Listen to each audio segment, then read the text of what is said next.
Chapter 1306. When he saw that Shuang had thrown the corpse out of the sack, which was so cold that there was no warmth at all, and it was a corpse with 4 broken limbs. Miru had just turned his head to look curiously, but at the same time, he screamed out in horror, "Ah! Daughter! My daughter! Mila!" Mila had always been spoiled by Milu. She was so spoiled that she was afraid she would melt. Milu also felt that all this was natural. So when he knew that Mila had fallen in love with perverted killing methods, Milu did not stop her. Instead, he found a bunch of living people for Mila to play with. Then, he used all kinds of cruel methods to kill those people. Yes, Mila had liked to kill a living person in the most cruel way since she was young. For example, when she killed Maina just now, Mila cut off Maina's chest while she was still alive. But to Mila, watching Maina's chest being cut off while she was still alive was a very fun and interesting thing. And Milu had always indulged his daughter to do this, because he had the ability to indulge his daughter to treat others like this. But when he saw his most precious daughter's limbs being broken and thrown on the ground like trash, he was shocked. And when he heard Yunjian call his daughter, he thought, "Thing? Whose thing is this? Come out and claim it." It was just a simple statement, but Miru's initial calmness had turned into a state where he could not wait to strangle Yunjian to death, cut her into 1,000 pieces, and tear her apart. "Ah! My precious daughter, ah!" Milu screamed and roared. His whole face turned red in front of everyone's eyes. Because of his anger, Milu's whole face turned red. Yunjian looked at Milu's extremely angry face. She narrowed her eyes, and a murderous intent flashed in her eyes. Then, Yunjian hooked her finger at Milu with a hint of mockery. After Yunjian hooked her finger at Milu, she paused for a while before continuing, "Your daughter killed my friend." Yunjian's initial smirk was gone as she spoke, her expression turning cold all of a sudden. "So she must pay the price," Yunjian said coldly. At this point, she paused again, and Yunjian reached out her hand and pointed at Miru. "The price is... I want your position as Europe's arms tycoon," Yunjian said arrogantly. She was arrogant because she had the right to be arrogant. She was arrogant because she had the right to be arrogant. As long as she took away Miro's position as the European arms tycoon, Yunjian would have all of Miro's financial resources and manpower. The European arms tycoon was not an ordinary person or a small position. If Yunjian were to obtain this position, she would definitely double the status of the Kosha mercenaries internationally. Yunjian's words caused an uproar among the crowd. In particular, the top assassins and secret agents from all over the world were all present at the scene. Yunjian, a teenage girl, rushed in and pointed at Miru exaggeratedly, asking him to hand over the position of the European arms tycoon. Was this little girl crazy? Pfft, ha ha ha.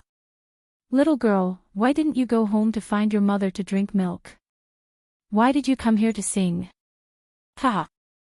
Someone was suddenly amused by Yunjian, and then walked 3 meters away from Yunjian while holding his stomach. The surrounding people were infected by this person's atmosphere, and one by one, they all laughed. However, the man who walked 3 meters away from Yunjian immediately held his stomach and laughed. Yunjian suddenly glanced at him from the corner of her eyes. She reached out her hand, and a blade flew along the track to the man's neck at a speed that could not be captured by the naked eye. One knife, and the throat was sealed. The man was still laughing, but his laughter suddenly stopped, and in the next second, he fell to the ground with a plop. The people who were laughing and mocking Yunjian for being a little kid all stopped laughing instantly. Suddenly, the surroundings were silent.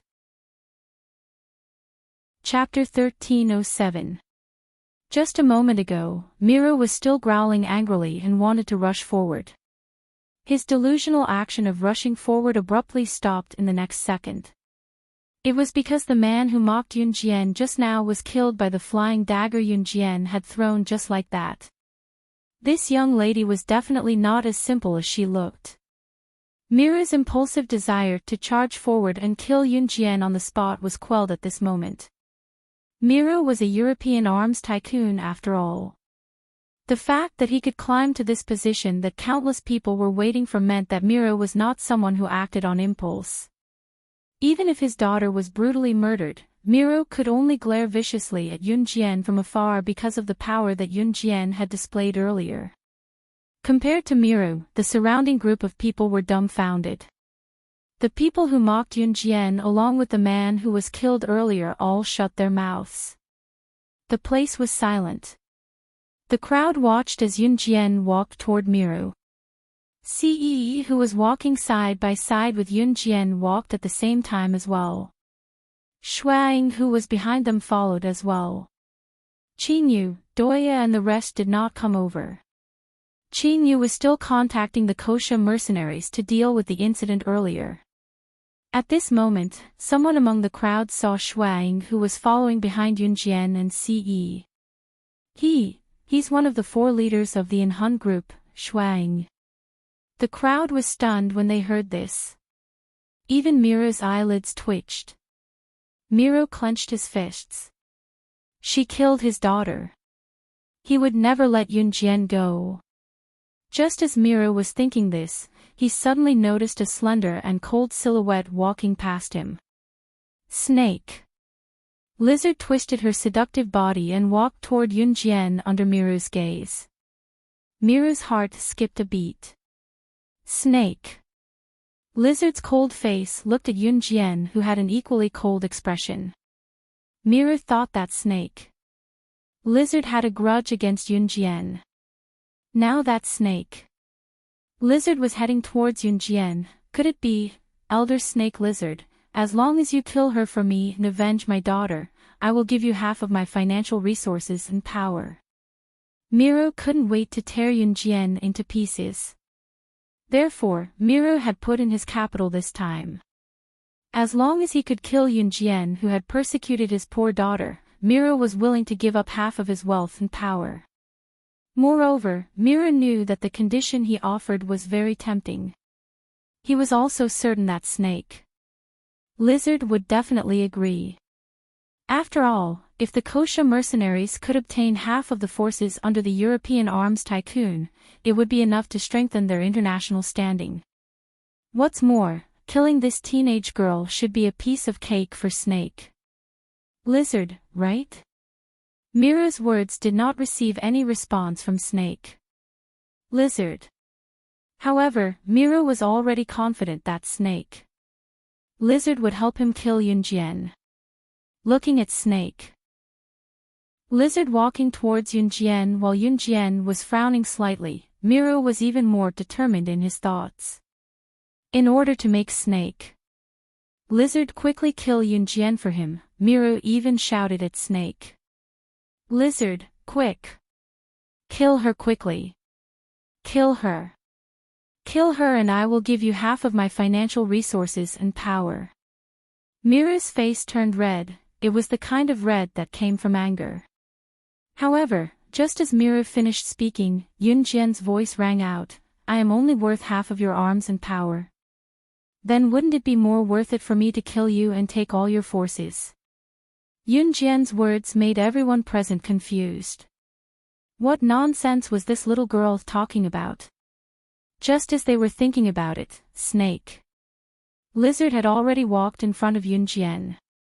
However, before Snake Lizard could speak, a man's figure suddenly walked in through the gate. The man glanced around and locked onto Yunjian. The man walked over and shouted at Yunjian, SS. So you are here. Sister Snake. Lizard has been looking for you for a long time. The man was Mad Dragon. Chapter 1308. As soon as Mad Dragon and Snake Lizard said that, everyone around them looked at Yunjian in fear. Everyone stared at her. SS. If Yun Jian's acquaintances did not know what SS meant, everyone here knew what it meant. In the underworld, there was no one else who could be called SS other than Slaying God. Moreover, Snake Lizard called Yun Jian her sister. That man is Mad Dragon from An Hun group. Mad Dragon only joined the Kosha mercenaries recently. That means this young lady is Slaying God. In her past life, Yun Jian would attend such events as well, but every time she appeared, there would be an uproar from the crowd. Of course, other than the uproar from the small fries around them, the big shots around them narrowed their eyes and looked at Yun Jian provocatively. Mira's ability was not to be underestimated, but in an event like this, his status was at the bottom.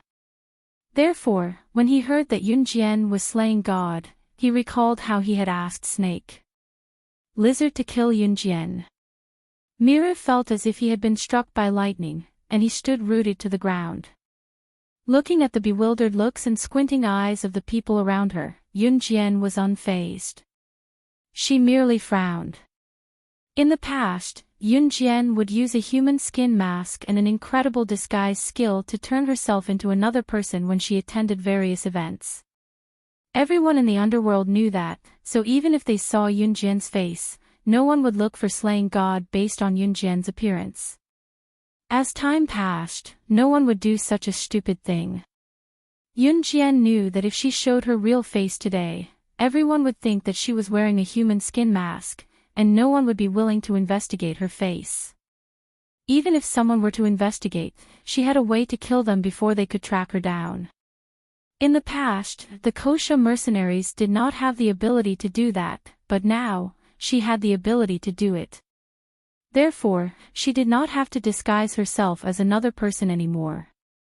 Outsiders thought that she was very mysterious in her past life, but in reality, Yun Jian did not want to expose herself because she was afraid that she would not be able to protect herself after her identity was exposed. After all, the number 1 position on the special agent ranking list was occupied by many powerful international figures. There were also countless people who were eyeing this position covetously. At the same time, Yun Jian had already reached her hand out to Miru. She took 2 steps toward Miru, her expression unchanged as she said, "Hand over your European firearms force obediently, and I'll leave your corpse intact." Yun Jian was never one to let her emotions get the better of her. To be honest, Yun Jian did not look for Mi Lu today just for Miena. Miena's death was just an excuse. What Yun Jian wanted was Miru's European firearms force. Shuang, who was standing behind Ce, immediately knew that Ce did not intend to expose her identity when Ce glanced at him. However, compared to protecting Yun Jian, his young master was willing to do anything. Shuang gulped, cleared his throat gently, and turned to look at the crowd. The Enhun organization has reached an agreement with the Kosha mercenaries. From now on, the Kosha mercenaries' business is the Enhun organization's business. Anyone who disobeys will become the Enhun organization's enemy. Shui Ying's words caused a commotion among the crowd. The strength of the Enhun organization was well known to everyone. Such a powerful organization, their armed forces could even be compared to a developed country. Fortunately, the Enhun organization had never intervened in any conflicts and had always remained neutral. However, today, they had made an exception for the boss of the Kosha mercenaries, Slaying God. Chapter 1309. If the people present knew that this was Enhun's leader's way of expressing his love for Kosha mercenaries' boss, Slaying God, they would have been dumbfounded. Just now, Miru still had a trace of a fluke heart, but at this moment, it was completely crushed. Kosha mercenaries and Enhun had joined forces. Even the internationally renowned Inferno Ring was annihilated just like that, let alone a small European arms tycoon like him. It's over, it's over. My life's work. It's over just like that. Miru understood his situation very well. He reached out his hands and howled at the sky like a madman. Then, Miru sat on the ground, completely paralyzed. He was done for. The European arms tycoon would have a successor, but he had offended Slaying God, the boss of Kosha mercenaries. Did he still have a chance to live? The people around were affected by Miru's howls and their faces turned pale with shock. Lizard, I'll leave him to you, Yun Jian said to Snake. Lizard after squinting at Miru. All right. Snake. Lizard nodded. Miru would not be able to escape death. It was Yun Jian's principle to eliminate the source of trouble. She would not give Miru a chance to make a comeback. Yun Jian had handed over some of the organization's matters to Snake, Lizard and Tiger. Leopard. Although she was a hands-off boss, she was still the one who handled most of the important matters personally. Yun Jian was dragged away by CE before the third global underground tea party ended.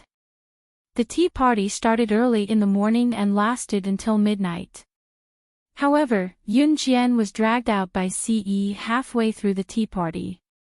Everyone present noticed this, but no one dared to speak carelessly. That was Slaying God. CE did not care about Hun's matters at all. He was even more thorough than Yun Jian in being a hands-off boss. CE did not say a word throughout the whole process. It was Shuang who did what he wanted. In fact, if Yun Jian didn't attend this year's tea party, CE definitely wouldn't have come. Of course, if Yun Jian came to participate, then everything would be different. Qin Yu had just finished dealing with what had happened and walked into the bowl. Seeing a mad dragon standing beside Snake. Lizard, Qin Yu blinked and went over, turning to ask Snake. Lizard, Master, where's Sister Jian? Snake. Lizard turned around and was about to speak when Shuang, who was not far away, snatched the right to speak. Since there was no one around Shuang, he told Qin Yu generously, the young master has brought the young mistress out for a while. Qin Yu did not pursue the matter further. Country B was surrounded by deserts. Even the lush green lawns were scarce and water was scarce. However, the location of the tea party was chosen in the most prosperous area of Country B, although the most prosperous area here was probably only the poorest area of Country Z. But generally speaking, the places with water sources were the most prosperous places for a country to develop. There was a stream nearby that was very long. There were even fishermen fishing on the stream. The stream was quite wide as well, so it was just right for a boat. Ce held Yun Jian's hand all the way to the stream and saw a fisherman couple anchored their fishing boat by the shore. No matter how poor the locals were, they were not greedy. Ce did not want to disturb the order of this place either. Therefore, Ce pulled Yun Jian over and spoke to the fisherman standing by the shore in the fluent local dialect with a smirk. Yun Jian knew Country B's language. However, Country B was like Country Z. Every region had its own dialect. Ce spoke to the fisherman couple in the local dialect, so Yun Jian did not understand. Chapter 13:10. The fisherman's wife's words stunned Yun Jian for a moment. He said that they were husband and wife. Yun Jian was stunned. At the same time, she turned to look at Ce. Ce was very tall, and Yun Jian wasn't short, but she wasn't tall either. Standing beside Ce, Yun Jian felt like a little bird that was dependent on him. When Yun Jian raised her head, she could just see Ce's smooth chin. His handsome features warmed Yun Jian's heart. The fisherman's wife, who was this woman, covered her mouth when she saw this, and her smile became even more obvious. The woman smiled and reached out to pull Yun Jian onto the boat in a very hospitable manner. At the same time, she said to Yun Jian, "Newlyweds, the two of you are really compatible. This young man is so handsome and dotes on you a lot. Young lady, you're really lucky." As she spoke, the woman had already pulled Yunjian onto the boat. She even reached out to pat the back of Yunjian's clean hand. Then, she said to Yunjian, "Sigh, to think that my husband didn't treat me so well in the past. If he treated me so well, I wouldn't be able to wait to empty out everything I have for him." The woman was joking with Yunjian. However, after hearing the woman praise Ce, Yunjian was stunned again. She turned to look at Ce, her eyes filled with great confusion. What exactly did he say to make the fisherman's wife praise him like this? Seeing that Yunjian had turned to look at him, Ce smiled at Yunjian. It was the kind of smile that came from the bottom of his heart. After laughing, Ce glanced at the fisherman and his wife, who were looking at him suspiciously from the corner of his eyes. Ce curled his lips and said to the fisherman and his wife in a dialect that Yunjian couldn't understand, "She can't leave me. She gets shy when she's 1 meter away from me." When the fisherman and his wife heard this, they said, "Oh," in a delaying tone. Then, the fisherman's wife reached out to pat the back of Yunjian's hand and said to Yunjian in Country B's language that Yunjian could understand, "Don't be afraid. Auntie and uncle aren't bad people." With that, the fisherman's wife praised Ce a few more times. Yunjian was baffled by what she heard. She really wanted to know what Ce had said to the fisherman and his wife. However, in front of the fisherman and his wife, the fisherman's wife, as paddles paddle paddles as paddle as and or nots paddle as paddles. Whenever Ce said a few words, the fisherman's wife would turn to Yunjian and praise Ce. Yunjian didn't really understand. Instead, she turned to glare at Ce with a pout, but what she got in return was Ce's innocent handsome face. This was the first time that Yunjian had suffered a setback. She had never been fooled like today because she didn't understand the local dialect. There were many local dialects in the world. If all of them were added together, it would be impossible to count them all. Yunjian couldn't possibly learn all the dialects in the world in just over a decade. However, she didn't expect Ce to know this town's dialect. Just as she was thinking this, the boat suddenly swayed. Then, Ce, who was sitting beside Yunjian, accidentally fell onto Yunjian. He suddenly fell onto Yunjian's body and pressed Yunjian against the paddle. This time, the fisherman and his wife quickly averted their eyes. After Ce accidentally pressed Yunjian against the paddle and was pushed up by Yunjian, the fisherman's wife chuckled and said in a language that Yunjian from Country B could understand. Chapter 13:11. The fisherman's wife's words caused Yunjian's face to turn bright red. Ce didn't reply, but she enjoyed this feeling very much. When the fisherman's wife saw that Yunjian was shy, she walked over and pulled Yunjian to the other side of the boat. At the stern of the boat, which was 3 meters away from Ce and the fisherman, she pulled Yunjian's hand and whispered to Yunjian, "Little girl, don't be shy. Little girl, don't be shy, and don't think that Auntie is long-winded. You don't know, but the man that Auntie teaches is the only one in our town who doesn't cheat. Auntie sees that we hit it off, so Auntie will teach you how to discipline men." As she spoke, the fisherman's wife looked over at Ce, who was sitting at the bow of the boat, and the fisherman's figure, who was paddling. When she saw that Ce and the fisherman weren't looking over, the fisherman's wife began to teach Yunjian her sure-kill technique. The fisherman's wife moved her head closer to Yunjian's ear, and Yunjian didn't resist. Then, the fisherman's wife's words slowly drifted out. "Auntie is telling you, women, you can do whatever you want, but once you're in bed, you have to serve your man with all your might. Don't be shy." Yunjian was listening to everything the fisherman's wife said, but once she thought of herself and Ce after she finished listening to them, Yunjian's face couldn't help but turn red, and her heart thumped wildly. When the fisherman's wife pulled Yunjian back to the bow of the boat, where Ce and the fisherman were, and personally handed Yunjian's hand to Ce. The fisherman's wife looked at Yunjian with a "you and I know" look. She just wanted Yunjian and Ce to have fun in bed. When she thought of this, Yunjian lowered her head, and her face turned even redder. "What did you guys talk about?" To make matters worse, Ce was going to whisper in Yunjian's ear. "Nothing." Ce went to Yunjian's ear. Yunjian was numbed by the airflow from Ce's words, and she gently pushed Ce. "Xiao Jian, you've become naughty." Ce smirked as he stared at her. His stare made Yunjian even more bashful.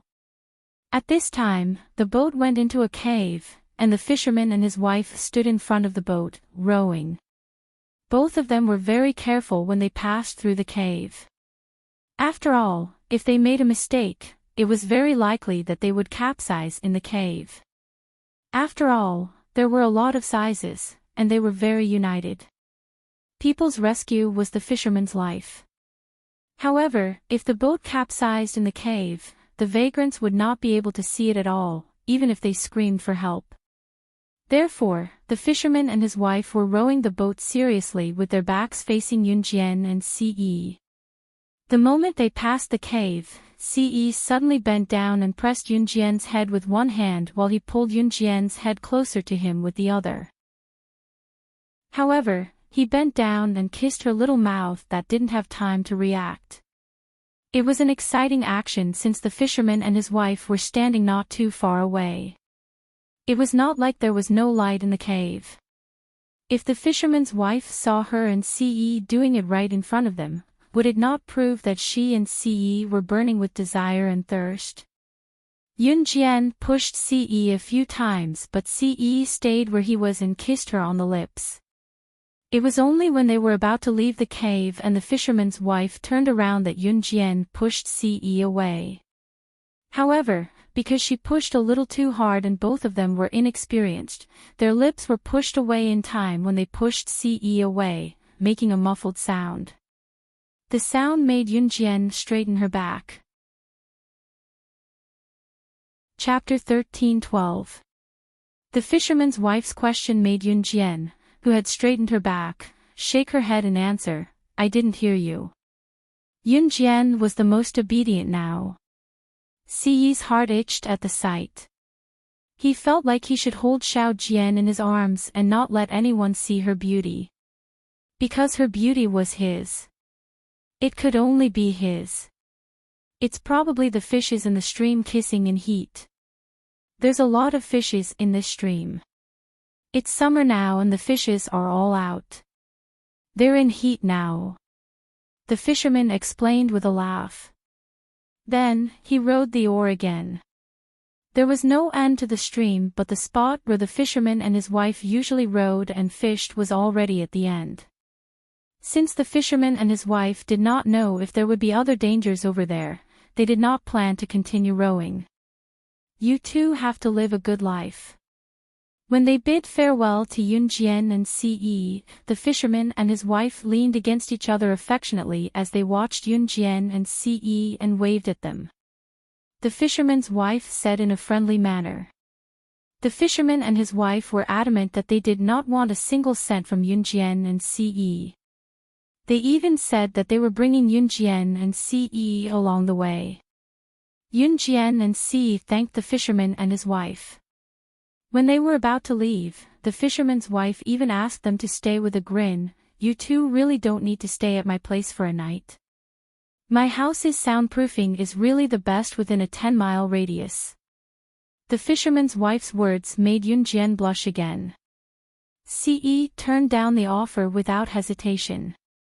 It was only then that Yunjian and Ce headed back. Since Yunjian and Ce had come out in the afternoon, it took them almost the entire afternoon to travel from upstream to downstream. When they returned to the ball, it was already time for dinner. However, Yunjian and Ce did not plan to have dinner here. They planned to return to Country Z's Longmen City directly. Ce had sent a helicopter to return to Country Z with Yunjian. Snow Eagle, Snake. Lizard and Mad Dragon had to stay and return the next day after the ball ended. Before they left, Yunjian met Doya and Charlotte. Doya and Charlotte had simply covered Mayina's body with a white cloth and tried their best to piece her together. The parts that were damaged by Mira could never be recovered. When Yunjian went to meet Doya and Charlotte, both of them were kneeling in front of the white cloth that covered Mayina's body without uttering a word. Yunjian went over and gently placed her hands on Doya and Charlotte's shoulders. After 2 seconds of silence, she said, "Only when you become stronger can you protect the people you want to protect." Hearing Yunjian's voice, Doya turned to look at her. Doya could hear the slight sadness in her voice. Doya asked in return, "You're so strong. Will there be times when you can't protect the people you want to protect?" Hearing Doya's question, Yunjian suddenly clenched her fists. The death of the little girl and her younger brother in her past life was still vivid in her mind. Yunjian released her fists quickly without any change in her expression. Silence, dead silence.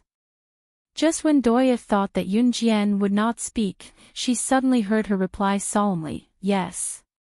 She was strong, but she was not God. She was not omnipotent. Even she, slaying God, would make mistakes. "I heard that you're going to Country M first before reporting to the mercenary group." Yunjian broke the silence. This time, it was Charlotte who spoke. Her eyes were dull and her lips were pale as if she was reminiscing about the past. Country M is Na's hometown. She was abducted by an assassin organization when she was 15. We met in the organization. She told me a long time ago that she had family, but she didn't want to drag them down with her identity as an assassin. She once said that if she couldn't wait until she became strong enough to go home and die before she could, she asked me to bring her back to her hometown. Chapter 13:13. If Yunjian lowered her head to look at Charlotte, she could see the glint of clarity in the girl's eyes that glinted in determination. Charlotte forced herself to sound normal, but her hoarse voice betrayed her emotions. She clenched her fists tightly as she stared at Mayina's body that was covered by the white cloth. Suddenly, a teardrop silently flowed down from the corner of Charlotte's eye, sinking into the dust. She shed tears because of Mayina's death and for herself who was still living in such a cruel world. "Yunjian, I'll definitely become a powerhouse.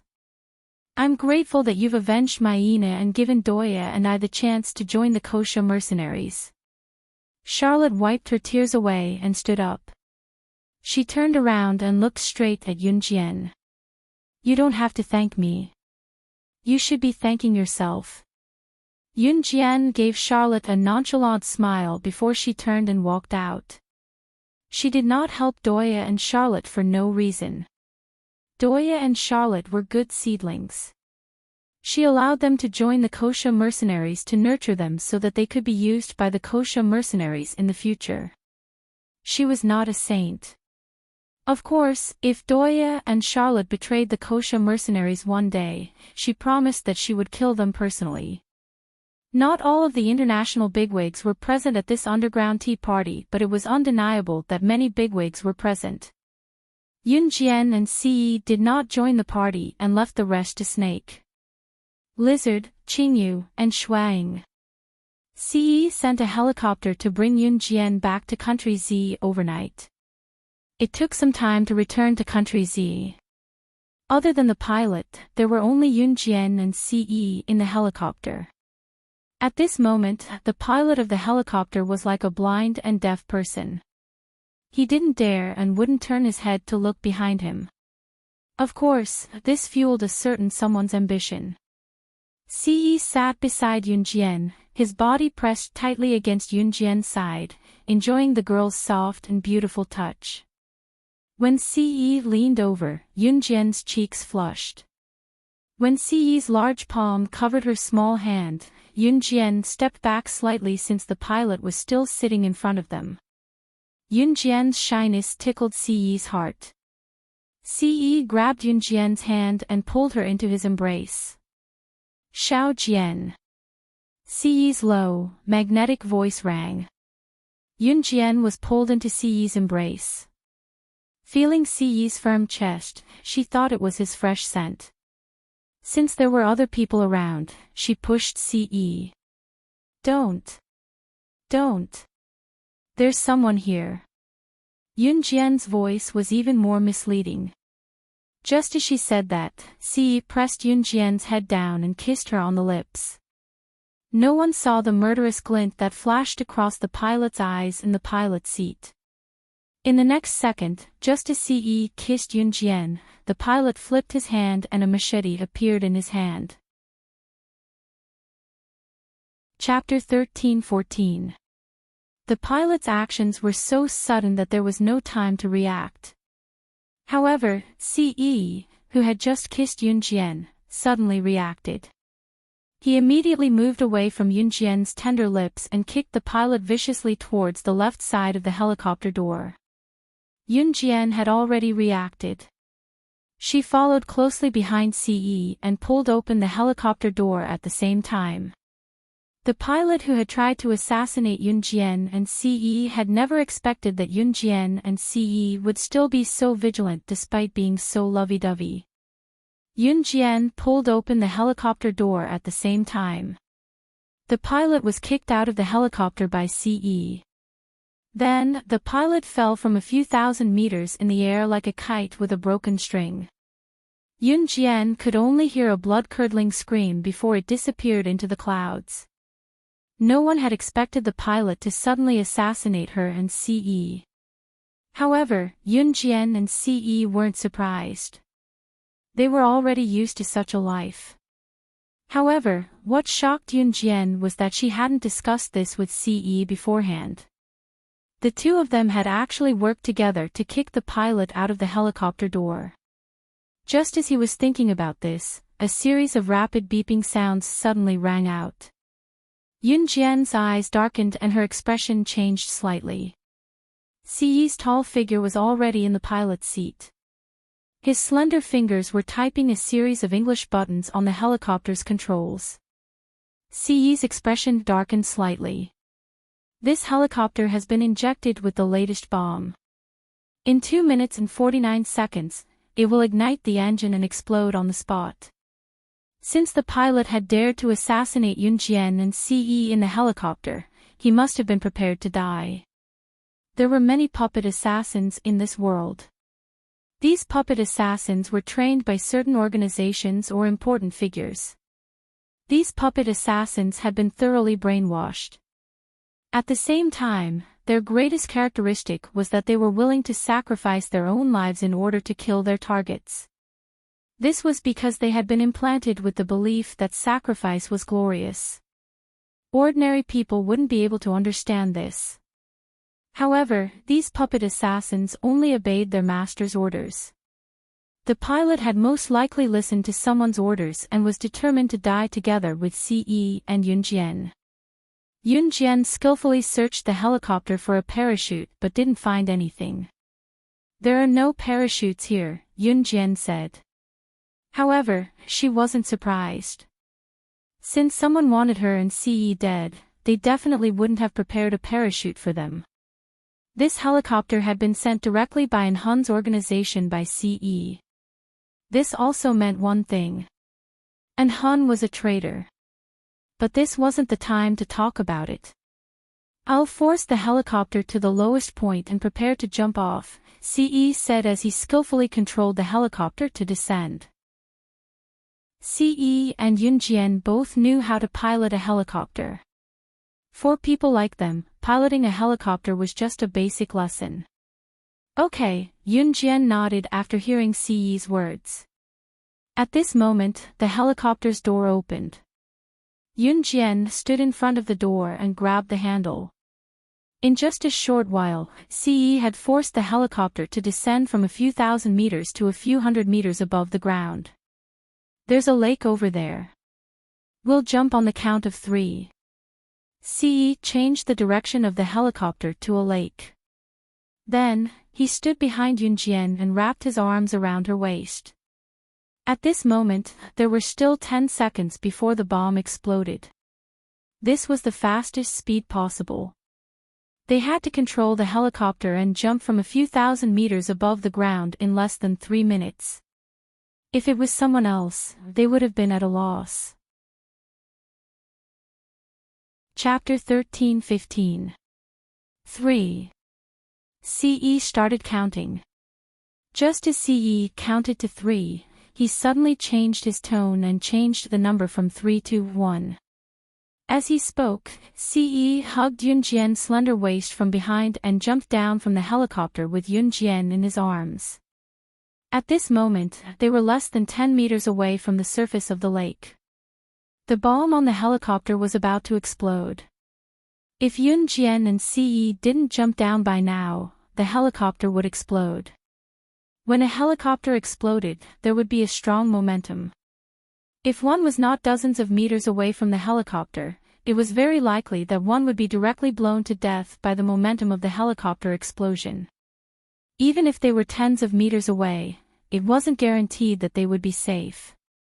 Therefore, they had to jump down before the bomb exploded. Otherwise, the probability of death was as high as 99.9%. The moment CE hugged Yunjian and jumped down from the helicopter, Yunjian felt that his sturdy back was shielding her from any danger. CE purposely stood with his back facing Yunjian and jumped down from the helicopter. Just a few seconds after they jumped down, the helicopter behind them that was smashing towards the center of the lake exploded. There was also a deafening boom sound, which scared the surrounding residents into thinking that it was an earthquake. One by one, they ran out of their homes. CE groaned. He hugged Yunjian's body tightly and jumped into the water with Yunjian. CE's front was tightly pressed against Yunjian's back. After they fell into the water, he grabbed Yunjian's small hand and swam towards the lakeside with Yunjian. The loud explosion just now had attracted a lot of attention from the surrounding residents. Now, the lakeside was filled with foreigners to Yunjian and CE. However, no one was willing to help at this moment. After all, the locals naturally didn't dare to help these two people who came out of nowhere and caused such a huge commotion. At this moment, CE had already pulled Yunjian to the shore as fast as she could. The people standing around were a little scared and didn't dare to step forward. This was just a village, and it was 7 or 8 o'clock at night. There were no street lights around. The surrounding people were using torches to illuminate the area. It was clear that this place was not far from Country B, but Yunjian and CE did not know where it was. However, it was clear that this place was not particularly rich at first glance. Moreover, the lighting here was still primitive torches. After CE and Yunjian came ashore, Yunjian finally saw CE clearly. He was still wearing the white short-sleeved shirt that Yunjian had bought for him, but at this moment, the back of the white short-sleeved shirt was already soaked in blood. Yunjian suddenly realized that when CE jumped out of the helicopter just now, his back was facing the helicopter. He used his body to hug her tightly and protect her at the same time. He didn't let her get hit by the debris and the strong impact of the explosion. However, the price he paid was that his back was bleeding profusely. She could imagine how painful it was just by looking at it. However, CE didn't even cry out in pain. He just hugged Yunjian. In fact, if CE hadn't protected her, she wouldn't have gotten hurt at all. Yunjian would have at most suffered some minor injuries from flying out of the helicopter and some scrapes from the debris. However, CE's actions just now had prevented her from getting hurt at all. He would rather get hurt himself than let her get hurt in the slightest. Yunjian didn't know what to say at this moment. She looked at CE's handsome face, which didn't even frown. Yunjian wasn't good at expressing her feelings, but at this moment, she was so touched that she would agree to anything he wanted her to do without hesitation. Chapter 13:16. Now was not the time to talk about this. Yun Jian stood up and looked around before asking in fluent English, "What's the matter? Does anyone have a knife, hot water, or a towel? Lend it to me and I'll thank you handsomely in the future." The most important thing now was to deal with the injury on Ce back. Ce did not treat the injury on his back as an injury at all. Despite the stinging pain, Ce acted like he was not injured at all. Instead, he stood up and pulled Yun Jian to check her up and down. He was relieved when he saw that Yun Jian was unharmed. As for the injury on his back, it was nothing. Yun Jian asked in English because she did not know where they were. English was the world's common language. No matter how poor this place was, there should be someone who knew English. In spite of it, Yun Jian was right. There was someone who knew English here. Just as Yun Jian finished her question, a young girl around the age of 12 or 13 came out and told Yun Jian in the same English as she looked at Yun Jian, "Jijia, I have one at home. Let's go to my house." The girl was pretty with big eyes and a small nose, but she was dressed in rags. Thanks." Yun Jian nodded and followed the girl to her house with Ce. Yun Jian used a knife to remove all the shrapnel from Ce's back and treated all his wounds. The strands of hair that flew out from the explosion of the helicopter were so strong that they sank into Ce's back. The wound was deep as well. If an ordinary person were to suffer such a severe injury, they would have died long ago. When Yun Jian treated Ce's wounds, he kept his head turned to look at her. Even when the pain was unbearable, he did not cry out. When Yun Jian used the crude equipment as surgical tools for the operation, Ce suddenly told Yun Jian, "Xiao Jian, let's get married." Yun Jian was stunned. Then she said, "We're not at the age of marriage yet." Moreover, hadn't they already signed a marriage contract in the Yulong continent? Yun Jian's cheeks flushed slightly. "Let's go abroad to get a marriage certificate. Country R will be enough." Ce listed a bunch of countries where girls could get married at the age of 16. In the end, Ce said, "When we're of age, we'll go back to country Z to get a marriage certificate." He couldn't wait to pluck her beauty. Yun Jian lowered her head, but she was actually avoiding Ce's gaze out of shyness. After a while, Yun Jian said softly, "Okay.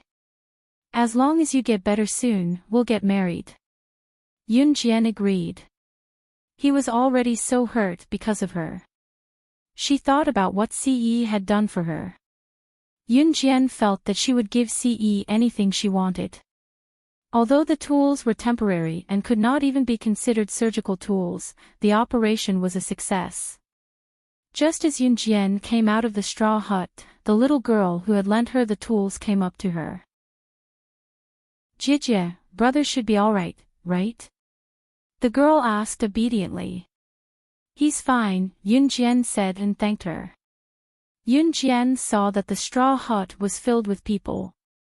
No doubt, they were all here to watch the show. When she came back just now, Yun Jian asked the girl where they were. Yun Jian also found out that they were in Country B, but they were about to leave the country. It was the border between Country B and another country. Just as the girl finished her question, a careless and ugly woman came out from the side. Glaring at the girl fiercely, she walked over and grabbed the girl's ear, scolding her in Country B's language that Yun Jian could understand. Chapter 13:17. The woman was very ugly. Her face was covered with red pimples, and her nose was flat. She was so fat that she looked like a woman who could barely walk. She grabbed the little girl's ear and scolded her. Then, she slapped the little girl in front of everyone. The slap caused the little girl to fall to the ground. There were no dialects in this village. Everyone used Country B's language to communicate. Therefore, Yun Jian could understand the discussions of the people around her. After seeing the little girl being slapped by the woman in front of everyone, the surrounding people began to whisper. However, Yunjian heard everything. Lily is really pitiful. She lost her mother when she was young. Her father is really too much. He didn't take care of Lily since she was young and didn't earn money to support the family. All these years, Lily went out to work to earn money for the family's expenses. What the hell is going on? Her father doesn't earn money and goes out to play every day. That's fine, but he even married a hag. Sigh, this way, not only does Lily have to earn money herself, she also has to be beaten every day. Isn't that right? Do you know about this?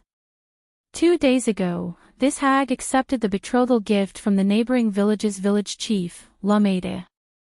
Hey, you don't know. Lumeda is already 56 years old. One of his feet is already near the edge of his coffin. Lily is only 13 years old. If Lily marries him. Lily was the little girl who kindly brought Yunjian and Ce home and provided Yunjian with the things she needed to complete the surgery.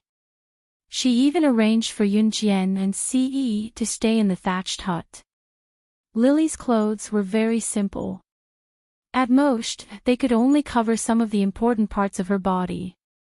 It was already unimaginably tattered. After hearing the words of the surrounding people, Yunjian finally understood Lily's background and situation. Yunjian would never forget that Lily had helped her just now.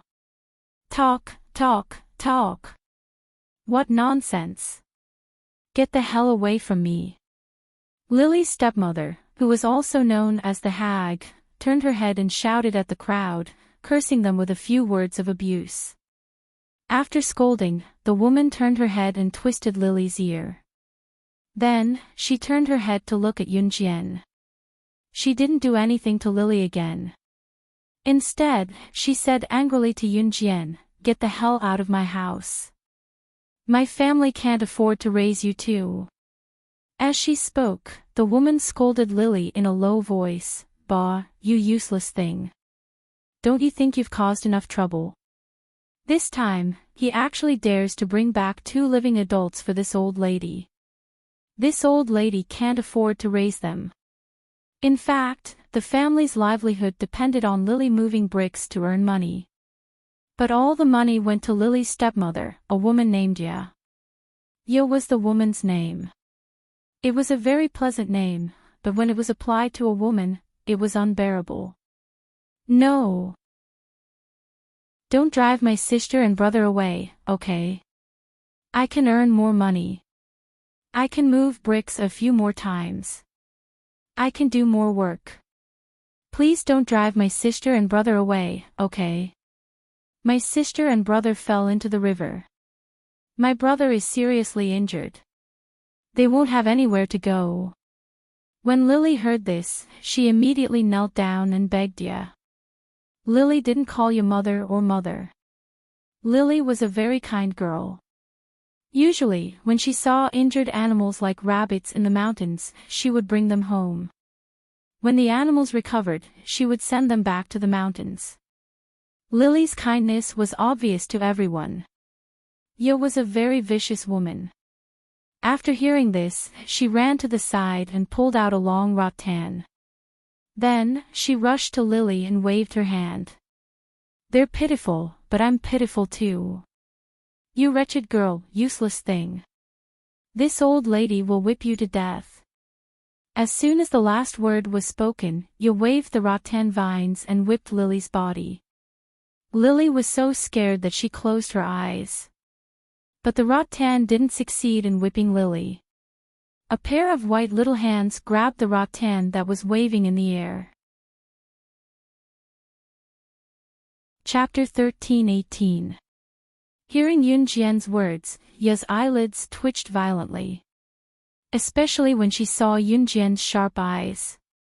Ya was fierce and unruly, but she had never seen such a terrifying murderous intent in a little girl's eyes. Those eyes stared at her as if she wanted to kill her. After all, Ya was just a little woman in Country B. She was shocked by Yunjian's stare, but then she pretended that she was not scared by Yunjian. After Ye cleared her throat, she scolded Yunjian back. Why should I let go just because you asked me to? Who do you think you are? You used my knife, water, and towel, and you think you're in the right. Oh God, how can there be such a shameless person in this world? Ye began to wail loudly in a mournful voice. However, she saw that Yunjian had already pulled out the rattan. She waved it gently, and the rattan was directly caught by Yunjian. Then, she whipped Ye hard. Ye fell to the ground after being whipped by the rattan. She took a few deep breaths.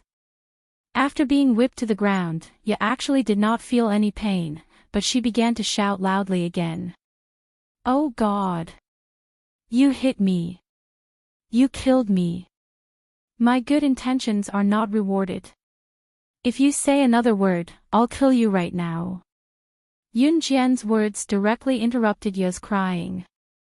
However, Yunjian threw away the rattan. She directly took out a dagger from her trouser pocket, then pulled the dagger out of the scabbard and threw it at Ye. Yunjian did not use the butterfly knife because she did not need to use it to deal with this kind of person. At that moment, the saber flew over Ye's head without missing a single bit. Ye suddenly froze in shock. She stood there in a daze. She could clearly feel the knife flying over her head. The knife flew over Ye's head and stabbed into the soil behind Ye. This unique skill shocked the group of people around. Without a doubt, Yunjian's move just now was really amazing. However, she saw Yunjian pull Lily aside and walk to the side. Ye was frightened by Yunjian. She didn't dare to make another move. At this time, Yunjian had already pulled Lily to her room. Lily told Yunjian a lot of things. Of course, she also talked about her background and where they were. Lily lowered her head when she talked about her background. She said to Yunjian, my stepmother will sell me to someone else in a few days, but I already have someone I like. Lily said that the person she liked was also very poor. They had met when they were carrying bricks together. The boy she liked was 15 years old this year. He had gone to school before, so he knew a little English. Lily wanted to go to school, but she had no money. Therefore, when Lily knew English, she secretly learned it from the boy. Yunjian asked Lily some questions and listened to Lily talk about her background. She closed her eyes and made up her mind. Yunjian slept with Ce. The next day, Yunjian was disturbed by a commotion outside the door. When she walked out, she saw 3 or 4 men trying to drag Lily away. At the front was an old man in his 50s or 60s with a cigar in his hand. He was old enough to be Lily's grandfather. This old man was the village chief of the neighboring village, Lumade. In this poor place, his family was very rich. Bah, useless thing. I really can't tolerate you for a day. Hurry up and leave. It's lucky for you to be able to follow village chief Lumade. Ye cursed at Lily. It was Ye who called village chief Lumade and asked him to take Lily away quickly. Village chief Lumade had already taken a fancy to Lily. At this moment, he couldn't wait to press Lily under his body and beg for pleasure. Therefore, when he heard that Ye wanted to take Lily away, he came over early in the morning. Yunjian saw village chief Lumade calling for people to drag Lily away. Seeing this scene, Yunjian's eyes darkened again. Just as the 3 to 4 men were about to put Lily into a sack and forcefully take her away, a sharp female voice sounded. Her voice carried an irresistible majesty. Chapter 13:19. Yunjian's frivolous voice carried a trace of dignity that couldn't be underestimated. Even the few men standing in front of her trembled when they heard Yunjian's words, but they quickly reacted. Who the hell is this? Lambada was originally smoking a cigar when he suddenly heard a female voice that he had never heard before. He was immediately stunned and turned to look at Yunjian. Lily was already half stuffed into the sack. She was rolling around and wanted to come out to say something, but was stuffed back into the sack by the few men. Because her mouth was covered with black tape, she could only make muffled cries for help. Lambada was already impatient to make a move on Lily. Now that he suddenly heard Yunjian's voice, he immediately looked over with a hateful expression. "It's the people that my family brought back. Lambada, yesterday that woman even threatened me with a knife. I was threatened to take them in. You have to make a decision for me. This woman is too arrogant. My small family can't afford to raise them. This is going to cost us our lives. Chief Lambada. You seem to have found a savior in front of Lambada." She started to cry for help, just like a rude and unreasonable shrew who wanted to catch a thief and find someone to reason with. However, Lambada naturally didn't want to get involved in this muddy water. Lambada's goal was only Lily. Hey, you deal with this matter yourself. I don't have the authority to deal with the matters of your village. Lambada didn't take Yunjian's words seriously. Instead, he waved his hand at Ya and impatiently pushed her away. Then Lambada waved his hand and signaled the 3 or 4 men to carry Lily, who was already in the sack, and leave. "Didn't you hear what I said?" Just as Lambada waved his hand and signaled the 3 or 4 men to carry Lily away, Yunjian's voice faintly sounded again. This time, Lambada wasn't stunned by Yunjian's sharp words like before. Instead, he felt that Yunjian's words were like a joke. Go, what can a little girl like her do? Can she do anything to us?" Lambada waved his hand and said disdainfully. When Ye saw that the village chief didn't care about her anymore, she became anxious and rushed forward to stop the village chief. "Hey, village chief, you can't leave. If you leave, what should I do?" "Yes, village chief, you can't leave. Scram!" Lambada pushed Yo away. Just as he was about to order his men to carry Lily away, a voice rang out from behind him. Lambada felt as if someone had kicked him in the back. Then Lambada very clearly felt that he was kicked to the ground. After Lambada was kicked to the ground, he caught a glimpse of a black shadow passing by him at the speed of light and going straight for his 3 or 4 men.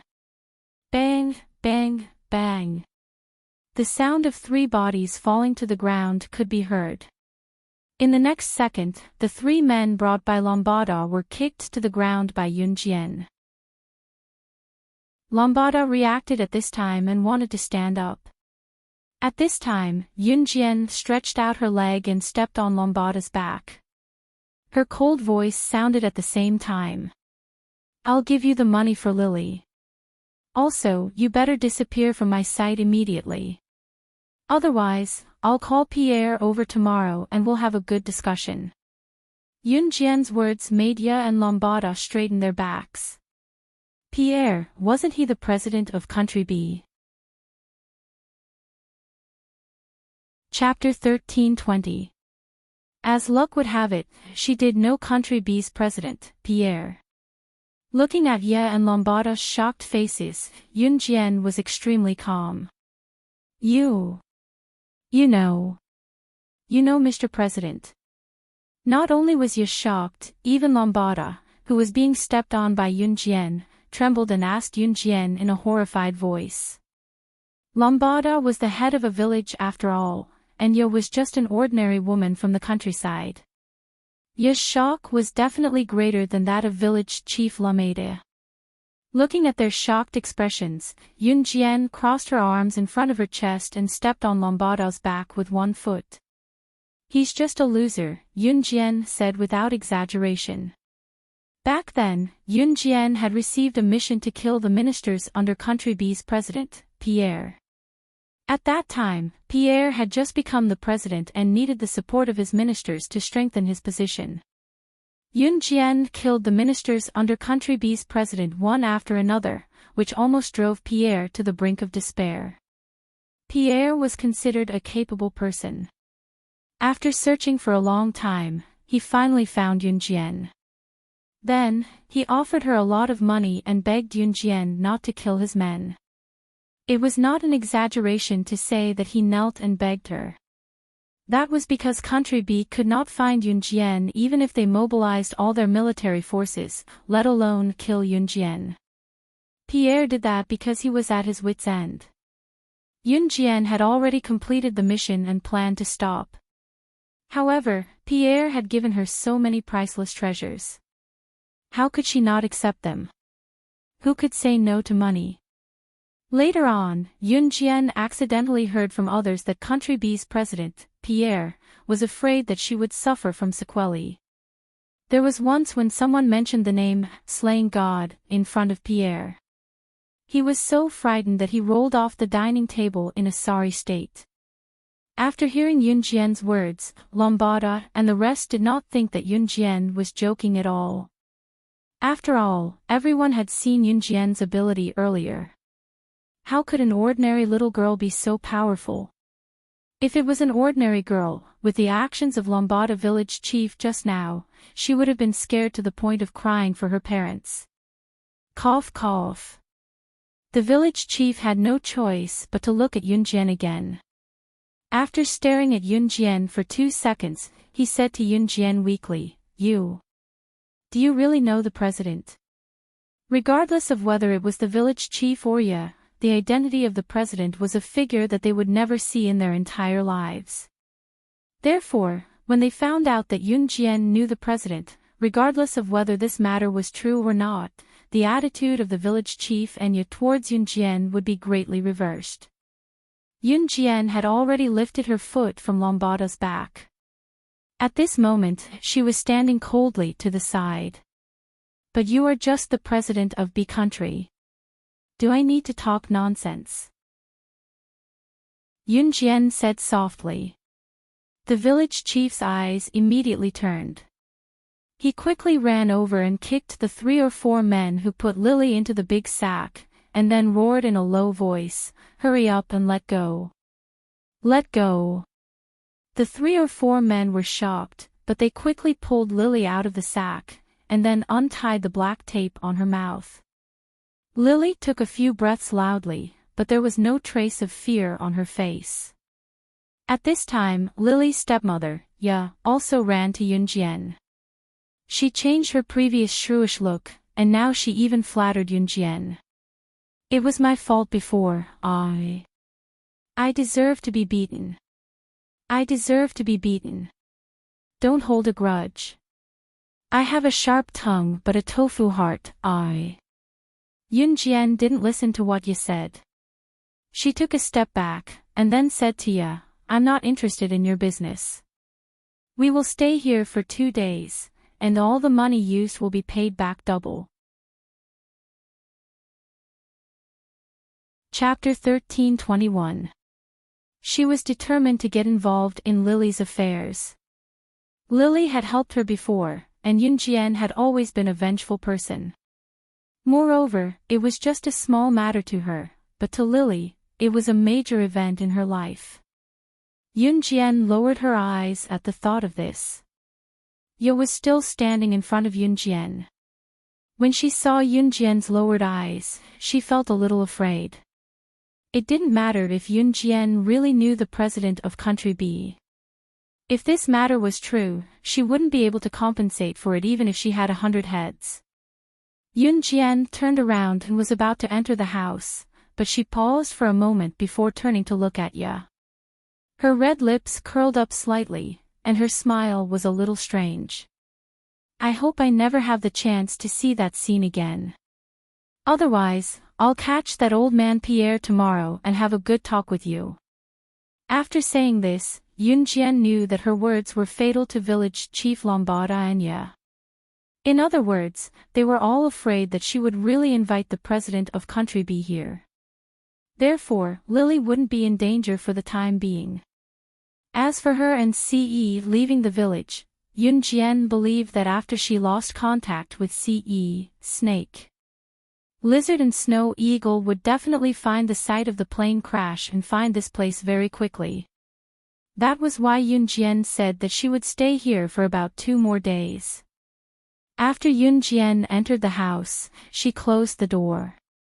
When village chief Lambada saw this, not only did he not stop her, he even heaved a huge sigh of relief.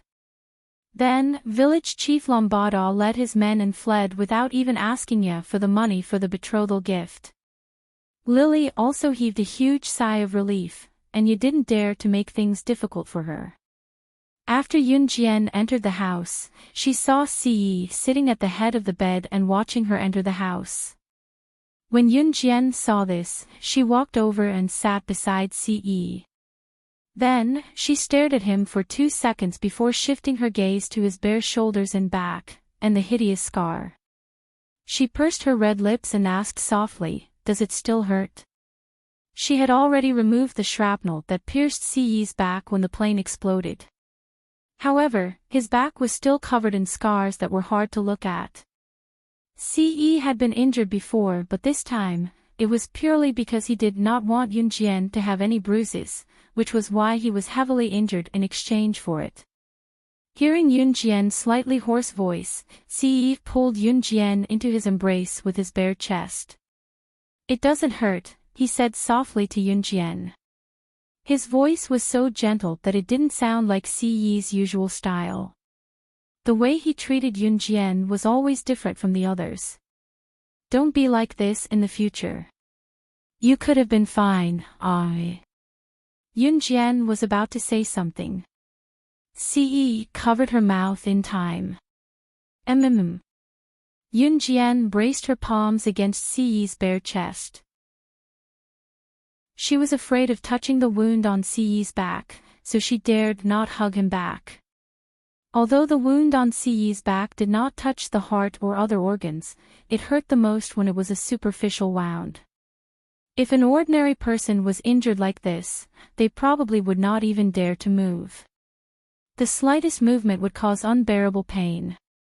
Ce, however, did not care. His favorite Xiao Jian was right in front of him. How could he hold himself back? That would be, Ce kissed Yunjian's lips. Soon, both of them had unknowingly removed their clothes.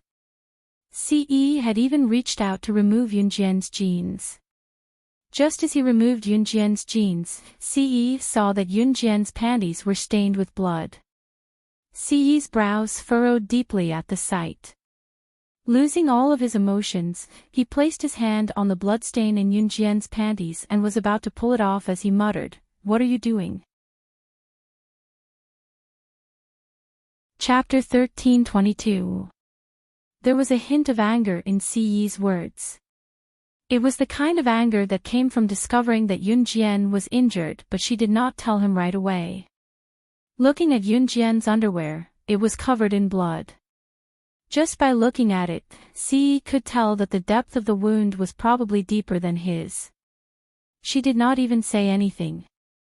Ce reached out to tug at her, wound angrily. Yunjian, who had not realized what was going on just now, suddenly snapped back to reality. Yunjian had never had a sense of timing when relatives visited. She had been on her period ever since she took over this body. In her previous life, Yunjian did not have a sense of timing when relatives visited either. Most of the time, it came when she was on a mission. Even when her period came, she still had to get into the water. Even if she had to fight a bloody battle, she had to complete her mission. In this regard, Yunjian had taken good care of herself after her rebirth. In spite of it, Yunjian had never had a sense of timing when relatives visited. It was always Qin Yiru who helped her prepare the things she needed to change into. This time, Yunjian was completely unprepared. She didn't even realize that her period had come at this time. What was even more awkward was that she did not bring sanitary pads with her. "Don't. It's not an injury." Yunjian pressed Ce's hand at once. In spite of it, her cheeks were flushed red, making Yunjian look even more embarrassed. "There's so much blood, It's not an injury?" Ce asked, raising his voice. Siyi's brows were tightly knitted as he looked at Yun Jian with worry written all over his face. Siyi had always been a man of action. He had pinned Yun Jian down on the bed with one hand and tugged at her underwear with the other. "Xiao Jian, you'll be mine sooner or later." "I'll take a look, it's fine. Don't be scared." As Siyi spoke, he had already pulled Yun Jian's underwear off. Yun Jian was so shy that she was about to curl into a ball. She quickly explained, "It's a physiological phenomenon. It's not an injury. As long as it's a girl, it'll come." Yun Jian swore that she had never been so embarrassed in her life. Siyi did not even know this. Yun Jian, however, could understand. Siyi did not believe Yun Jian's words. He even bent down to take a look. He checked Yun Jian from top to bottom, only then did he believe it. Yun Jian had already sat back on the bed and put her clothes back on. Siyi believed her now. He was a little embarrassed, but once he thought about how he had seen his Xiao Jian's cough. After a while, Siyi walked out of the house. There were only Yun Jian and Siyi in the house. Yun Jian's pants were stained with blood, so she could not go out. Siyi's back was injured, but he could still help Yun Jian get what she needed. Siyi came out of the house and saw a group of country bees rural women sitting in the courtyard. Ye was here as well. When Ye saw Siyi coming over, she stood up quickly. Siyi was with Yun Jian. Yun Jian knew Country Bee's president, so Ye's attitude toward Yun Jian and Siyi had changed completely. She dared not be rude to Siyi and Yun Jian anymore. After Ye stood up, Siyi walked over without a change in expression on his aloof face. When he reached them, he asked, "Do you guys have sanitary pads?" The women who were enjoying the shade stared at Siyi in disbelief when they heard him. This young man looked like a decent person and was ridiculously handsome. Why was his mind so dirty? What? Even Ye was stunned. Siyi repeated himself bossily, "I need sanitary pads. I'll give you 2 minutes to hand them over." Chapter 13:23. Even though Country Bee was poor, women were still very conservative about their private matters.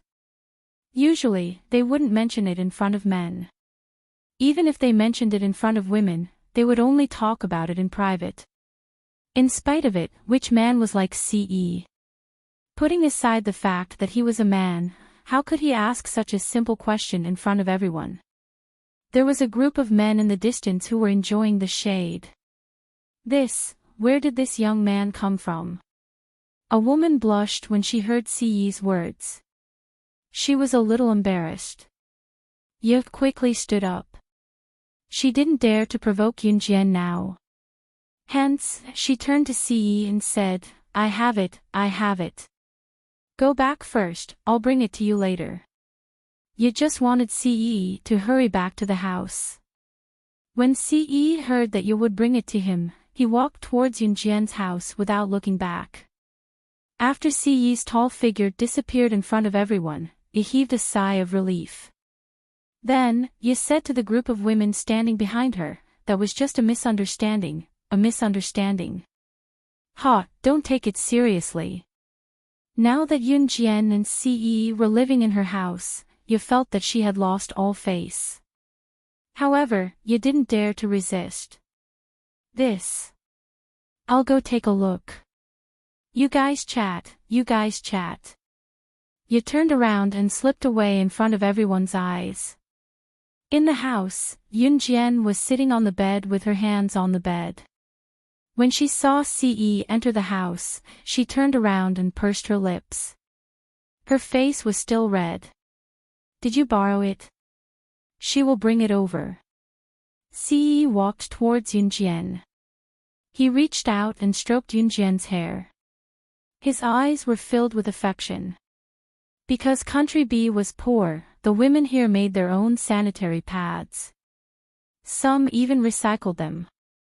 However, after knowing that Yun Jian was acquainted with Country B's president, Ye didn't dare to act rashly. Hence, Ye brought Yun Jian a very clean one that no one had used before. After Yun Jian had changed into a pair of loose pants, Ce pulled Yun Jian outside the house to cool off. Ce didn't look embarrassed at all, but Yun Jian's face was red. Ce was holding Yun Jian's small hand and squeezing her hand in his big palm.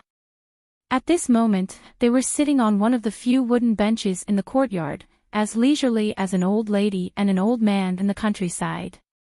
If Adam were to see them like this, he might laugh out loud and say that his young master and young madam were living the lives of old people. At this moment, a group of people suddenly rushed into the courtyard. Yun Jian turned her head slightly and saw that the person leading the team was the village chief of Lameda.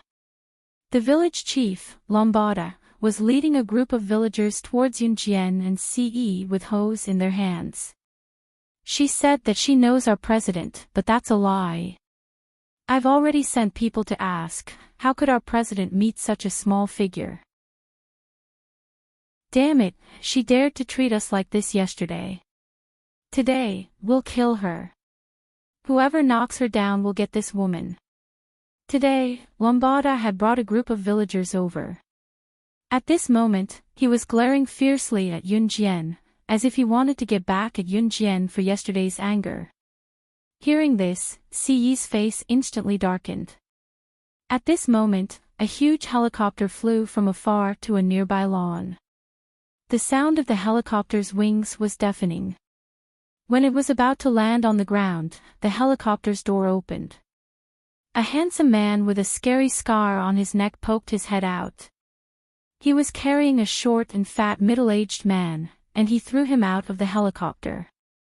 After being thrown out, the man landed on the ground. The surrounding people were a little suspicious. Chapter 13:24. The short, plump middle-aged man who was thrown down from the helicopter by the handsome man with a deep scar on his neck was Country B's president, Pierre. Pierre was Country B's president. Village Chief Lambada had someone above him. When President Pierre traveled in the past, the village chief had caught a glimpse of him from afar. That was how Village Chief Lambada recognized Pierre as their country's president. Country B was small in size but had a large population, which was one of the main reasons for the country's poverty. Country B was also a country. To Village Chief Lambada and the rest, Pierre was perhaps an important figure that they would never see in their lifetime. Therefore, Village Chief Lambada and the rest were taken aback when they saw Pierre out of the blue. Especially when Village Chief Lambada and the rest had denied the fact that Yun Jian knew Pierre. Now, they saw a strange man throwing Pierre down from the helicopter. Seeing this, Mayor Lameda and the rest of the villagers could not help wondering if the man with the scar on his neck who had thrown Pierre off the helicopter was in cahoots with Yun Jian. Just as they thought about it, Pierre who was thrown to the ground had already gotten up. Village Chief Lambada and the rest were still in a daze. Snow Eagle who was standing on the helicopter jumped down handsomely from the helicopter that was at least 5 meters above the ground and landed steadily on the ground. After Snow Eagle jumped down, Snake Lizard followed suit. You found him. You should let me go now. Pierre asked weakly as he watched Snow Eagle and Snake Lizard walk past him. He shook his fat body and asked weakly. However, Snow Eagle and Snake Lizard ignored him. Snow Eagle and Snake Lizard went to Yun Jian right in front of Village Chief Lambada and the rest. Snow Eagle went to Yun Jian and Ce and greeted them respectively, young madam, young master. Snake Lizard, on the other hand, greeted them directly, Sister Jian. Village Chief Lambada and the rest knew that Snow Eagle and Snake Lizard were most likely Yun Jian and Ce's men from the moment Snow Eagle and Snake Lizard appeared. Therefore, he wasn't too surprised at this moment, but he was still sweating in his heart. Especially Lambada village chief. One must know that just now, Lambada village chief had brought all the villagers with hose to look for Yunjian. That was because village chief Lambada had heard from someone. That person said that if a nobody like Yunjian knew President Pierre, how could she appear in such a small place? That person said that Yunjian was most likely bluffing. Therefore, Luma Mada rushed over with his men. He tried to cause trouble for Yunjian. Yesterday, Yunjian had interrupted him, and her words were not so pleasant. The village chief had always remembered this in his heart.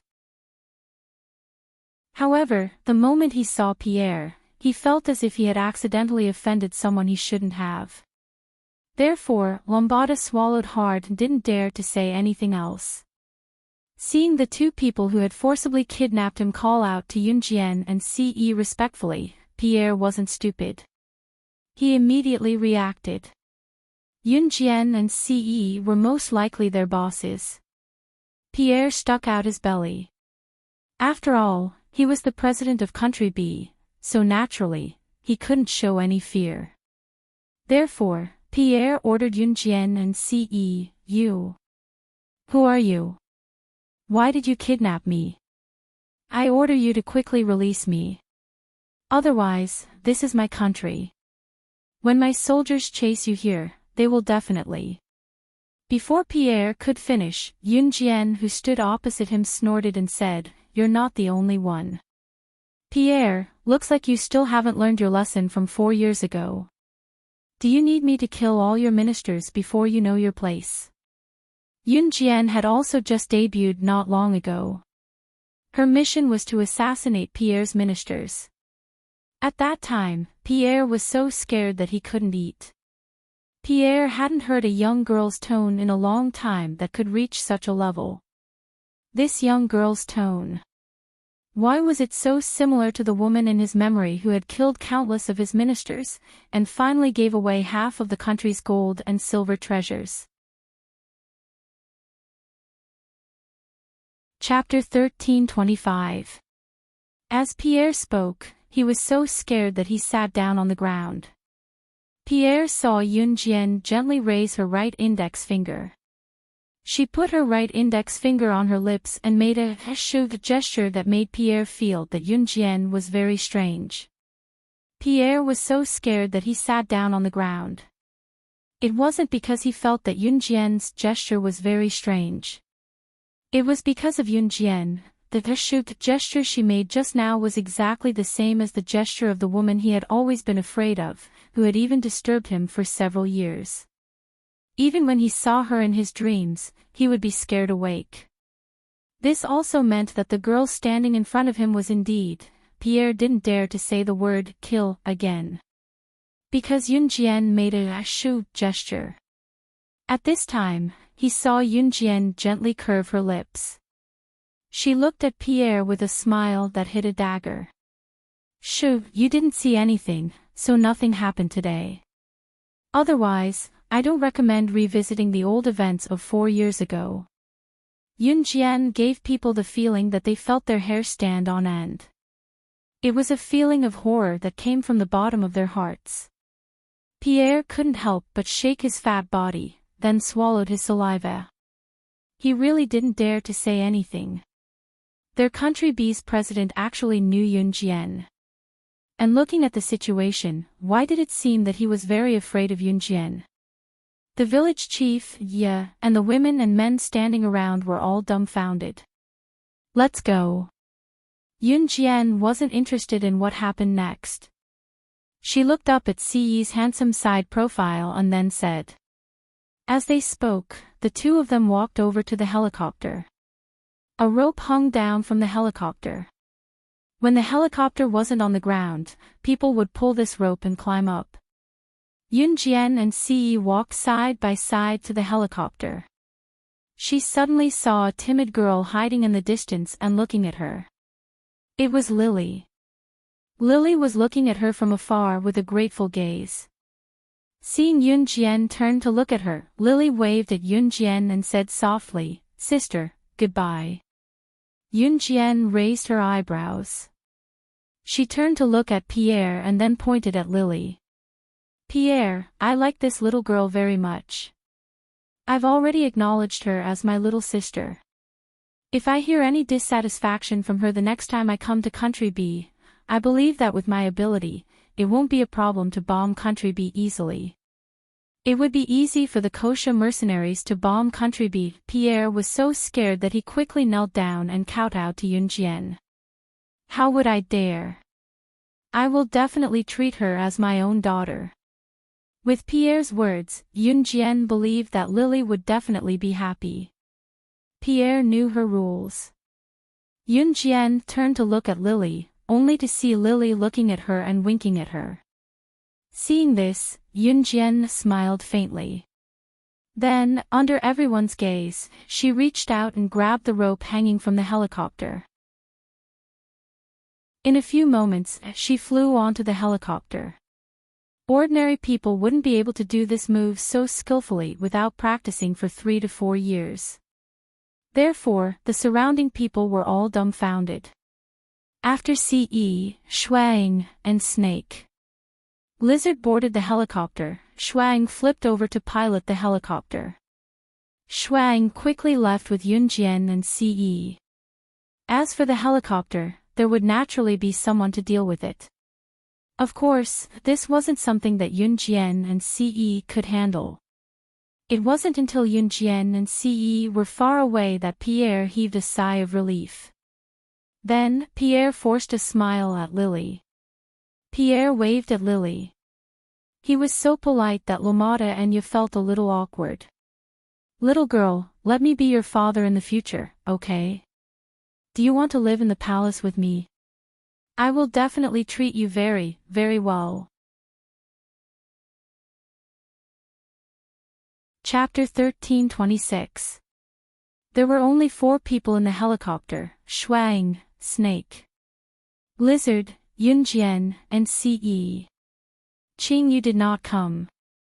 She was still at the tea party in Country B, planning to accompany Doya and Charlotte to send Maina's body back to Country M for burial before bringing the 2 girls back to the Kosha mercenaries. After all, the Kosha mercenaries were hidden. If Qingyu did not stay to lead the way, Doya and Charlotte would not even know where the Kosha mercenaries were.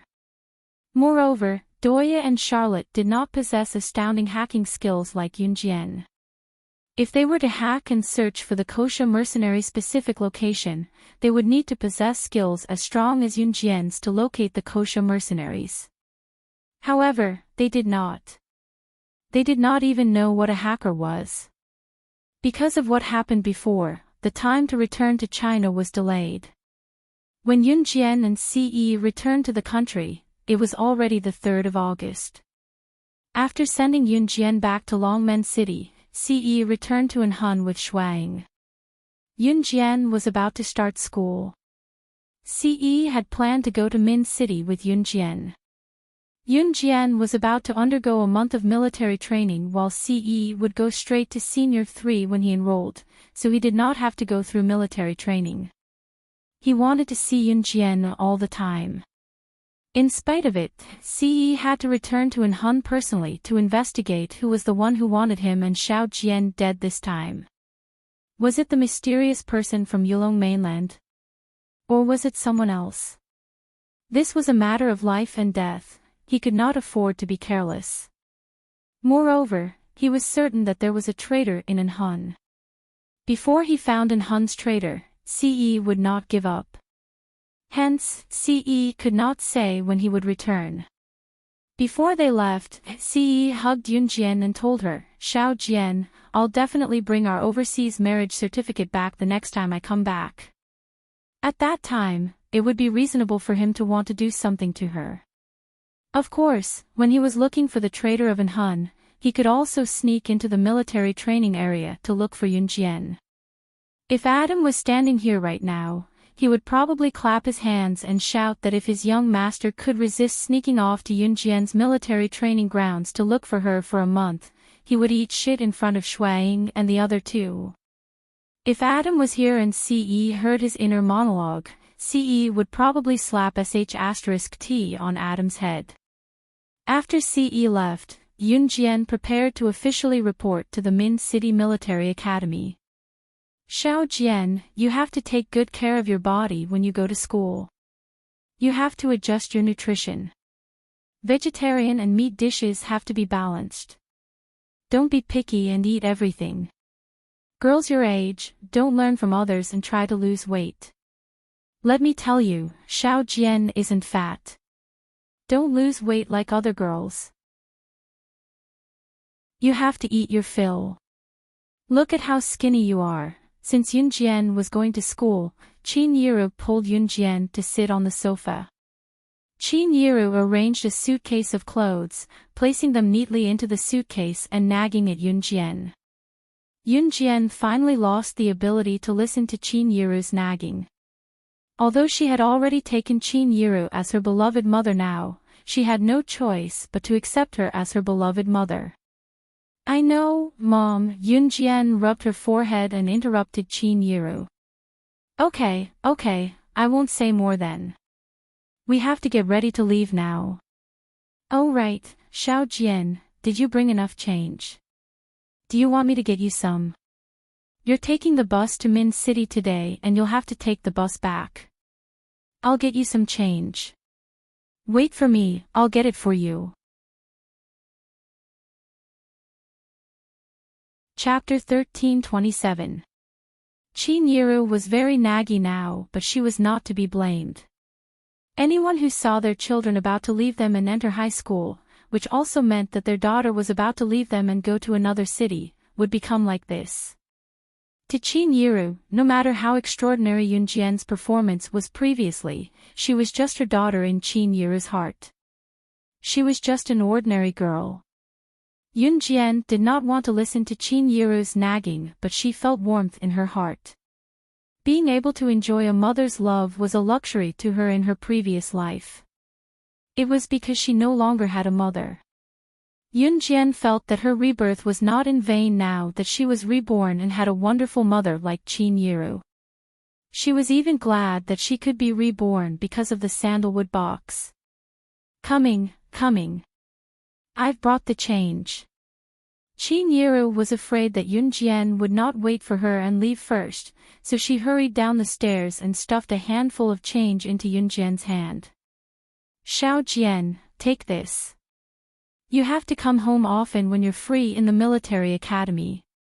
Qin Yiru said as she helped Yunjian lift the bulky suitcase and headed out. Yunjian carried a small, black, flashy backpack on one shoulder.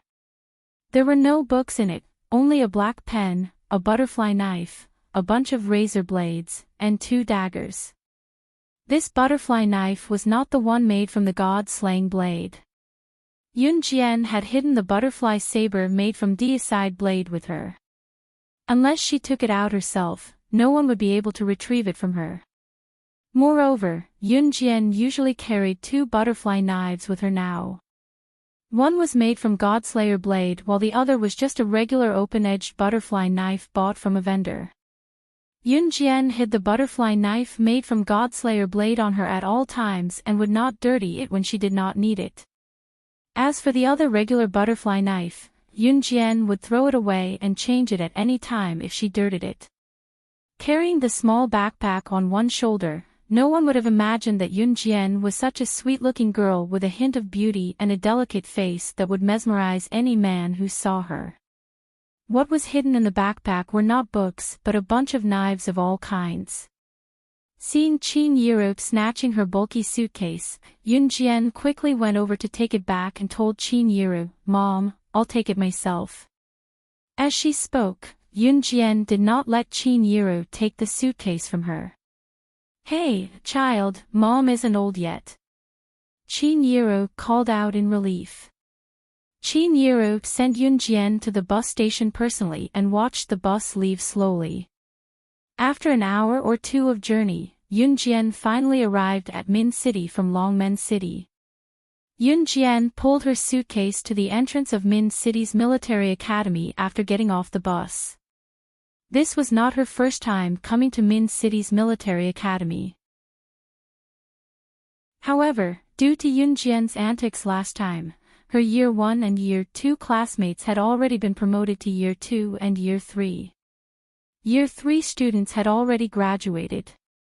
Moreover, this was the military training period, which meant that Yunjian would not see any familiar faces. Chu Ning and the other 5 were still on summer break. Only the new Year 1 students would rush to school to participate in the month-long military training. Even the instructors who were fighting to have Yunjian join their team would not appear during this month. As the school attached great importance to this military training, they had sent national senior instructors to train the new batch of students. Yunjian's lips curled up at the thought. She was looking forward to the senior instructors' training. Her new life would begin here as well. Chapter 13:28. The school was still the same as the last time Yunjian came.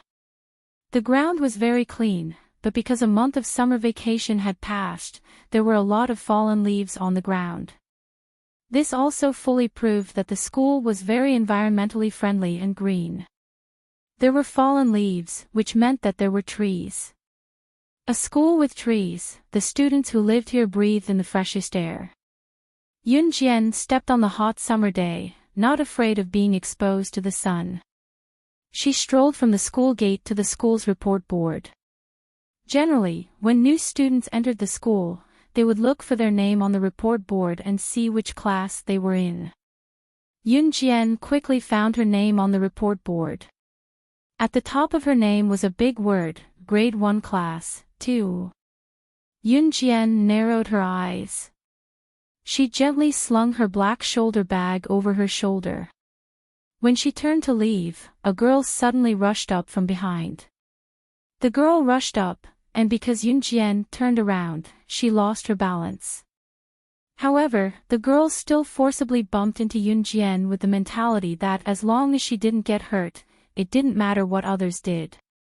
Or maybe it was because she was unhappy with Yunjian standing there and wanted to fiercely push Yunjian away. She moved closer to the report board and bumped into Yunjian with her shoulder. If it was an ordinary person, they would probably have been hit. Yunjian just narrowed her eyes. She didn't even turn her body. She just moved her feet slightly to the side and moved her body away from the girl's momentum. The girl didn't stop for a moment and actually bumped into a boy who was standing in front of her. He was at least 200 pounds and reeked of sweat. This boy's body reeked of sweat. The smell was so strong that the girl who tried to push Yunjian almost vomited her breakfast. The surrounding people were all young boys and girls who were in puberty. When they saw the girl pounce on a boy, they all shouted, "Oh!" The girl quickly pushed away the boy who reeked of sweat. Then, she quickly reacted and pointed at Yunjian and scolded her, "Why did you dodge just now? If you didn't dodge, I wouldn't have bumped into him. And I wouldn't have made a fool of myself. If I don't dodge, am I supposed to let you hit me?" Yunjian sneered. She ignored the girl and walked straight to class 1-2, with her shoulder bag. No matter how the girls shouted behind him, he ignored them all. After Yunjian entered the classroom, she casually found a seat and sat down. She was surrounded by new classmates.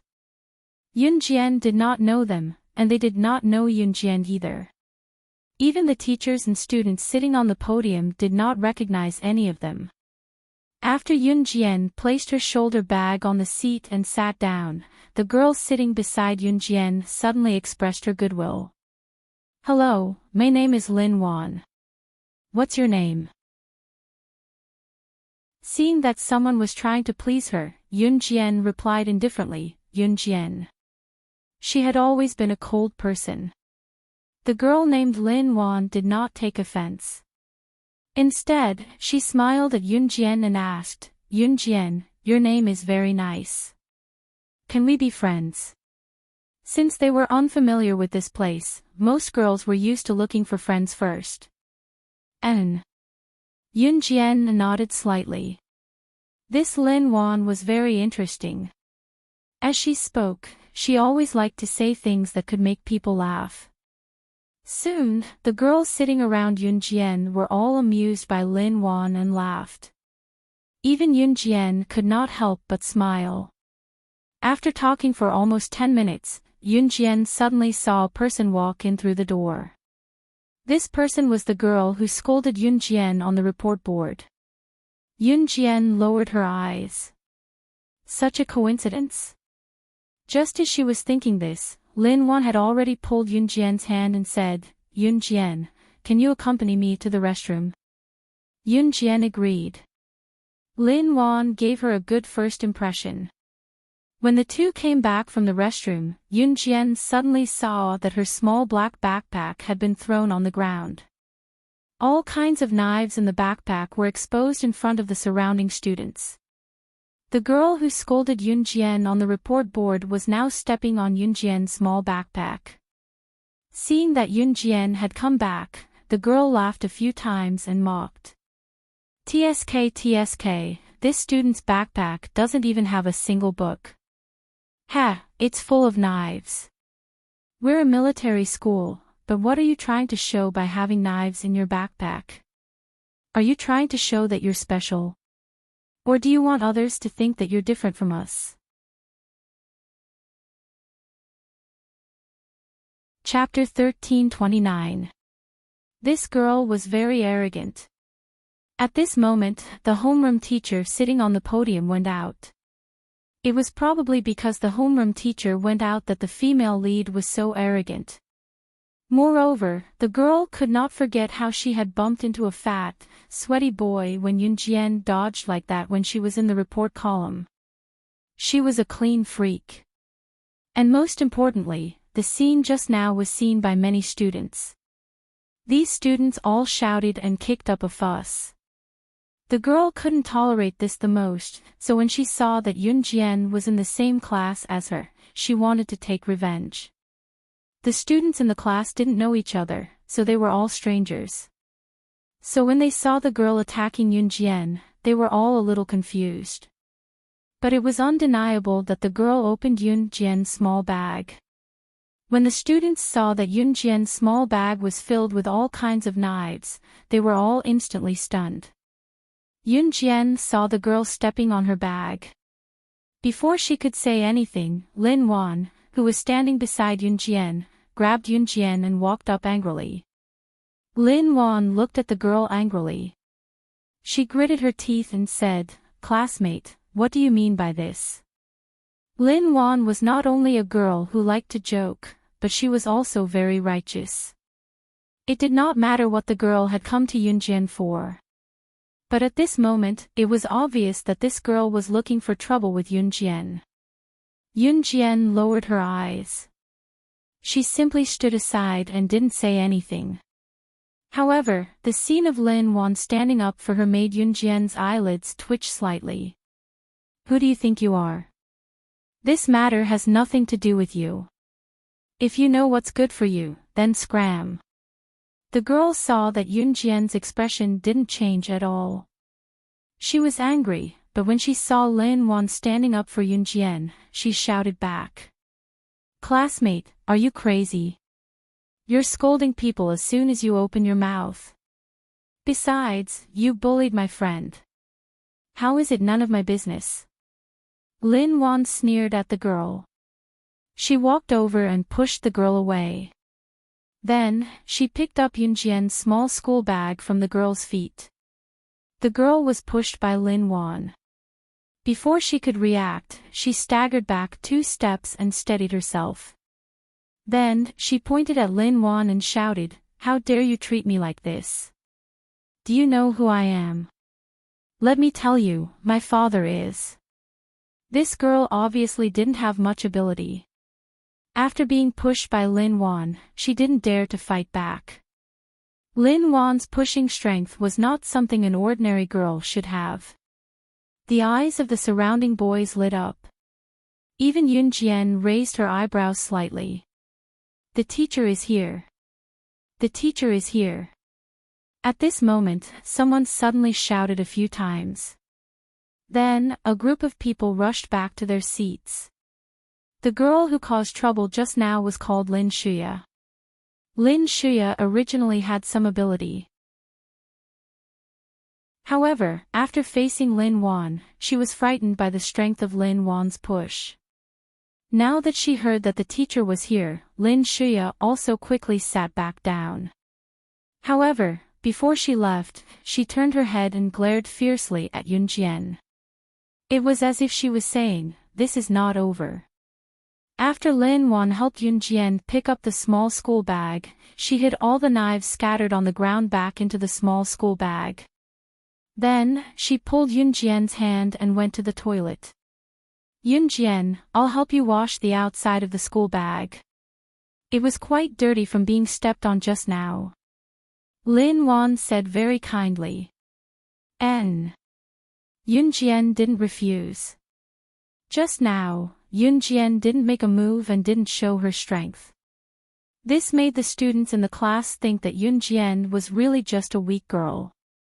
Look, she was bullied like this and didn't even dare to fight back. In the end, she even asked her friend to stand up for her. They didn't know that it wasn't that Yun Jian didn't dare to fight back. It was just that she had just arrived in a new environment and didn't want to become the center of attention. Chapter 1330. This black backpack was bought by Qin Yiro for Yun Jian some time ago, so Yun Jian naturally couldn't throw it away.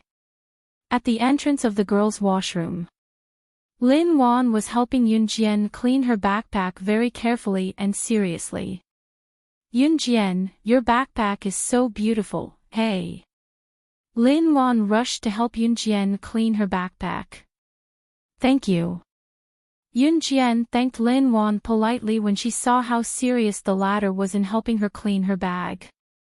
It was not supposed to be her job anyway. "Don't be so polite. We'll be good friends from now on." Lin Wan turned her head and gave Yun Jian a big smile, then she wiped the last stain on the black backpack. "Here, take it," Lin Wan said and returned the backpack to Yun Jian. Then Lin Wan and Yun Jian returned to the classroom together.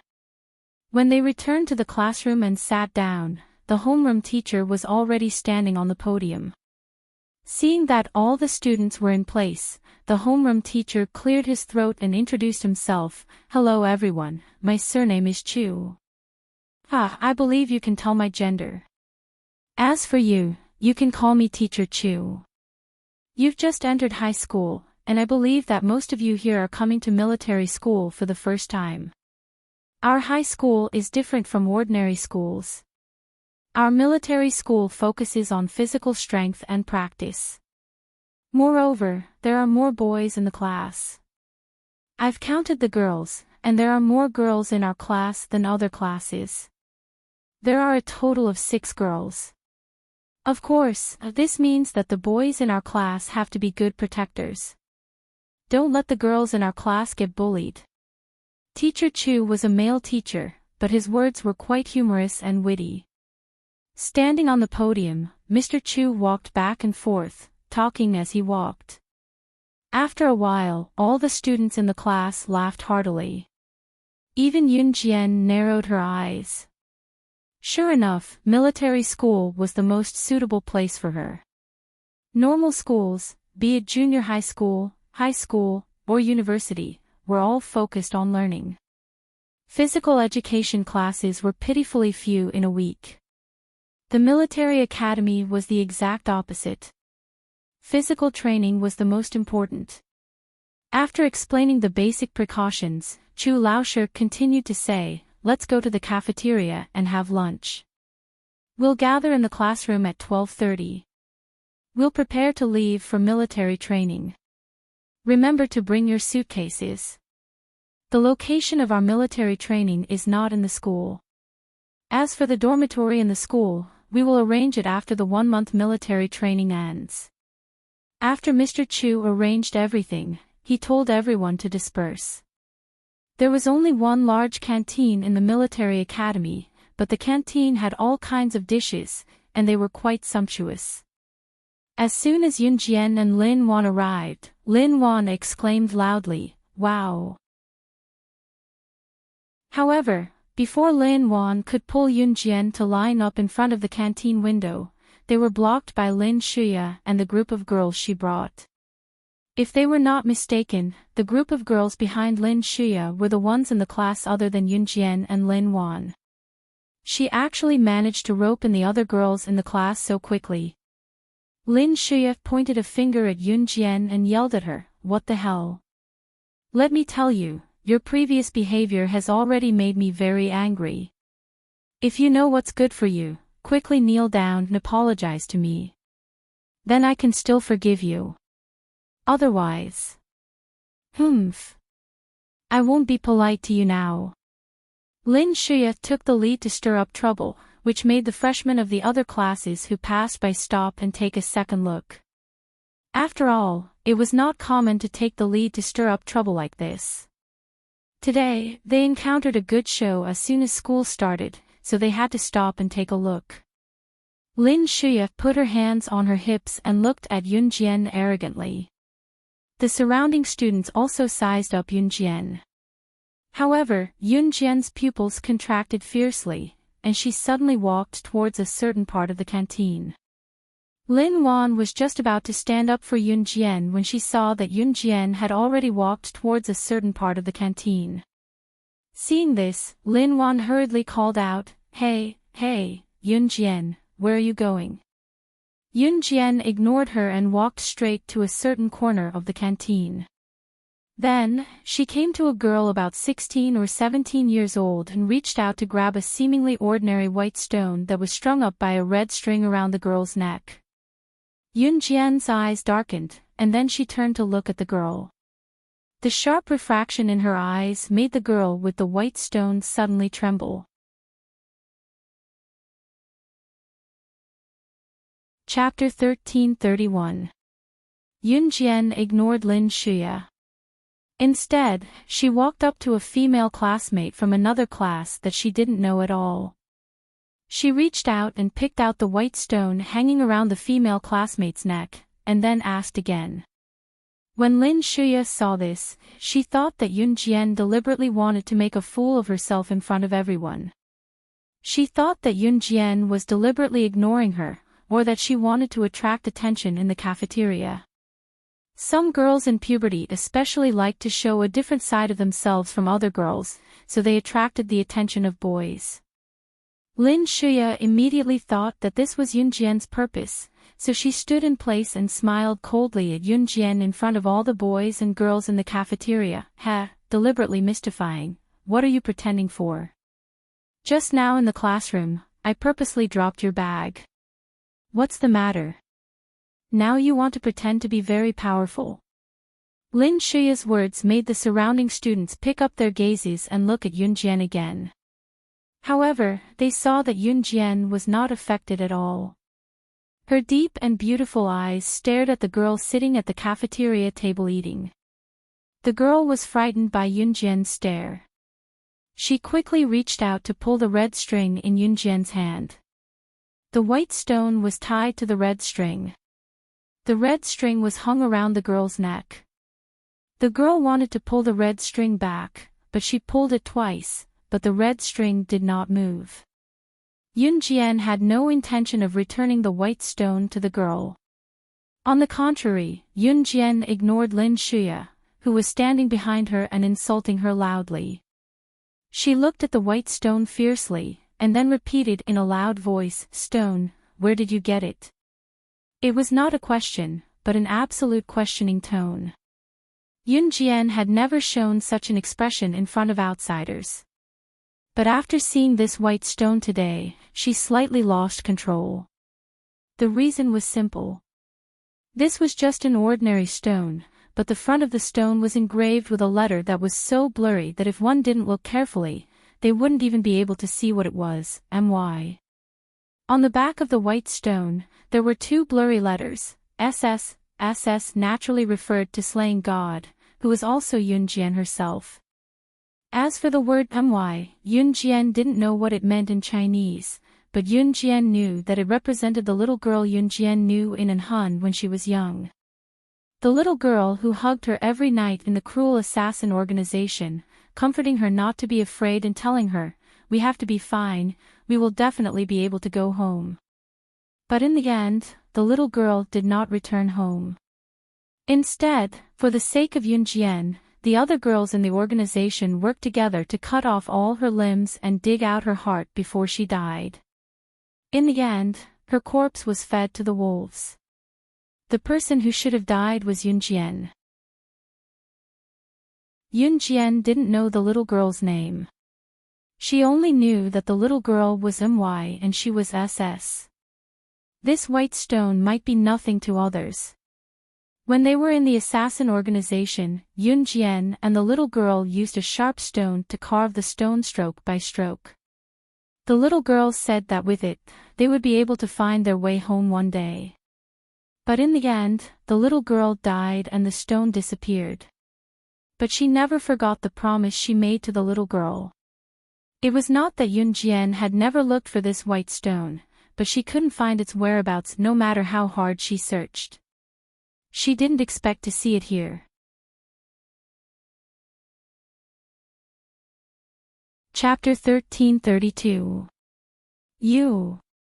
Why do you have the same reaction as the girl I met just now when she saw this stone? Just as Yun Jian stared at the white stone for a long time without moving her eyes away, the girl holding the white stone suddenly spoke. Originally, it was already very surprising to see this white stone here today. In this world, not everyone had the chance to be reborn. Yun Jian was an accident, Xiao Yunju was a miracle. But not everyone had such a fortuitous encounter. Everyone only had one life. If they missed it, they wouldn't have a second chance. Suddenly hearing what the current owner of the white rock, the girl in front of her, said, Yun Jian looked up at the girl abruptly. With a cold expression, she reached out to grab the girl's wrist and questioned, "What are you talking about? What did you say?" "It hurts. It hurts. You. Let go first. It hurts." The girl's wrist was suddenly grabbed by Yun Jian. Yun Jian didn't control her strength at this time, so the girl was almost in tears when Yun Jian grabbed her wrist. A few girls sitting next to the girl also shouted at Yun Jian, "Student, what are you doing? Can't you see that my classmate is in so much pain that she's about to cry? Let go first." Hearing this, Yun Jian let go first. The girl heaved a sigh of relief. It seemed that she was indeed hurt by Yun Jian's grab. "Sorry," Yun Jian said softly.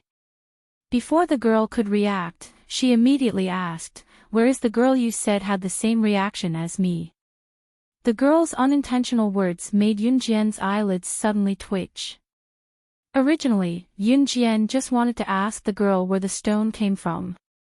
But the girl's words directly made Yun Jian crazy. Yun Jian suddenly had a premonition, "It's from our school's shooting range. Just now, when we went to the school, we saw her standing there alone, shooting targets. Oh yes, her shooting skills are very accurate."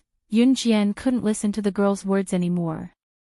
Yun Jian turned around and ran towards the entrance of the cafeteria. Just as she ran in front of Lin Wan, Yun Jian stopped for a moment. Then she asked Lin Wan, "Do you know where the shooting range is?" "I know, but Yun Jian, why are you going to the shooting range?" Take me there." Yun Jian raised her voice. Seeing this, Lin Wan ran to the shooting range with Yun Jian. Lin Shuya and the group, who were standing in place, were stunned. In the end, Lin Shuya laughed coldly. Then, Lin Shuya took the lead to break the atmosphere. "Hee, she's pretending. Even the actors in dramas can't be compared to her, right? Let's go, let's see what kind of tricks she's up her sleeve." With Lin Shuya's organization, the people present were really a little surprised about what Yun Jian was going to do. Therefore, the group of people noisily chased in the direction Yun Jian went. Among the people who went, Yunjian wasn't the only one from grade 1, 2. Now, there were only new grade 1 students in the school. Grade 2 and grade 3 were still on summer vacation. At this moment, most of the grade 1 students who were eating in the cafeteria followed Lin Shuya to join in the fun. Lin Shuya organized all the grade 1 students to follow Yunjian to the shooting range. Her main purpose was to see Yunjian make a fool of herself in public. At this moment, Lin Shuya couldn't help but think in her heart, hey, this time, Yunjian wants to make a fool of herself. It has nothing to do with me. When Lin Shuya brought a group of people to the empty shooting range, she saw that Yunjian had already walked towards the only girl standing in front of the shooting range. The girl's back gave Yunjian a sense of familiarity. At this moment, Yunjian already had a big smile on her face. This girl's back overlapped with the little girl who had been protecting her in the organization. Thinking of this, Yunjian suddenly pulled out 2 daggers from her waist in front of everyone. Then, she clasped the 2 daggers in each of her palms and silently rushed towards the girl's back in front of everyone. Seeing this, the group of students who were standing far away widened their eyes in surprise. Some of them even shouted, "What?" Chapter 1333. At this moment, even Lin Shuya, who had been trying to guess what Yunjian was thinking, was stunned. After being stunned, Lin Shuya revealed a sneer on her face. She even stretched out her hand and waved at the crowd. I think she just wants to be in the limelight, humph. The two of them must have agreed in advance. If you don't believe me, just wait and see. Lin Shuya suddenly thought of such an explanation, so she said it out loud. In the end, even Lin Shuya believed that Yunjian's dash toward the only girl standing in front of the shooting target must be what was going on. This matter was most likely something that Yunjian and the girl standing in front of the shooting target had agreed in advance. Their purpose was to be in the limelight in front of the whole school. Then, they deliberately mystified themselves and made it seem like they weren't creatures from this earth. They're really crazy. Do they think we can't see it? They directed and acted out a good show themselves. He, do they really think we're all fools? As soon as the last word, fell, Lin Shuya turned her head to look at the large group of students standing behind her who had followed her to watch the show. However, she saw that the large group of students who had followed her to watch the show suddenly widened their eyes. Lin Shuya was shocked. She also turned her head and saw a shocking scene. Originally, Lin Shuya, as well as all the students present, thought that Yunjian was just taking out the knife for show. After all, they were in school now. No one would dare to kill someone so boldly, right? Moreover, after listening to Lin Shuya's words, the surrounding group of students thought that Yunjian was taking out the knife for show. Therefore, the students were misled by Lin Shuya's words, thinking that Yunjian was really just a scheming girl who wanted to be in the limelight in front of the whole school. However, right at that moment, the crowd turned their heads to look, and they just happened to see such a scene. They saw Yunjian holding 2 daggers in each hand. Her figure was like lightning, rushing toward the girl. Her feet stepped on the ground, but there was no sound at all. The blade of the dagger in her hand was facing the ground as she gripped it with the back of her hand. In just a few moments, Yunjian was already sprinting towards the girl at a speed that was too fast for the naked eye to follow. Within 5 breaths, she was already behind the girl. At this moment, the girl showed no signs of turning around. Seeing this scene, the people standing in the distance held their breaths. Oh my God, is she trying to kill someone in our school? How dare she kill someone in the military academy? She's crazy. Hurry up and call the teacher over. Someone is going to die. Some people in the crowd had already realized that something was wrong, so they began to shout loudly. However, it was too late. Yun Jian dashed in front of the girl in a few blinks. She held the two daggers and stabbed the girl's back. Oh my God! Some of the people watching from afar had already covered their faces. However, in the military academy, there were more boys and only a few girls. Therefore, the boys present did not cover their eyes, but they all looked over in horror. The dagger in Yun Jian's hand was less than 3 centimeters away from the girl's back. Ah! The girl in the distance was already screaming and trembling. It was also at this moment that the girl standing in front of the shooting target suddenly placed the sniper rifle without gunpowder behind her back. The sniper rifle that the girl was using for training stopped Yun Jian's daggers at a distance of 3 centimeters. Seeing this familiar technique, Yun Jian's lips curled up slightly. She suddenly turned sideways and threw her body forward. Then, she did a light somersault in the air and kicked the girl's abdomen, who had already turned around. The girl was stepped on by Yun Jian. She took 3 steps back, but stood firmly on the spot. Then, the girls saw Yun Jian clearly. There was a trace of tears at the corner of her eyes. When she saw Yun Jian clearly, the girl paused for a few seconds and held back her tears. She said, "I knew that with your strength, you would definitely survive and fulfill your promise to me. I'm very glad that you're still alive." Yun Jian also smiled. There was a trace of moisture at the corner of her eyes, but it did not fall.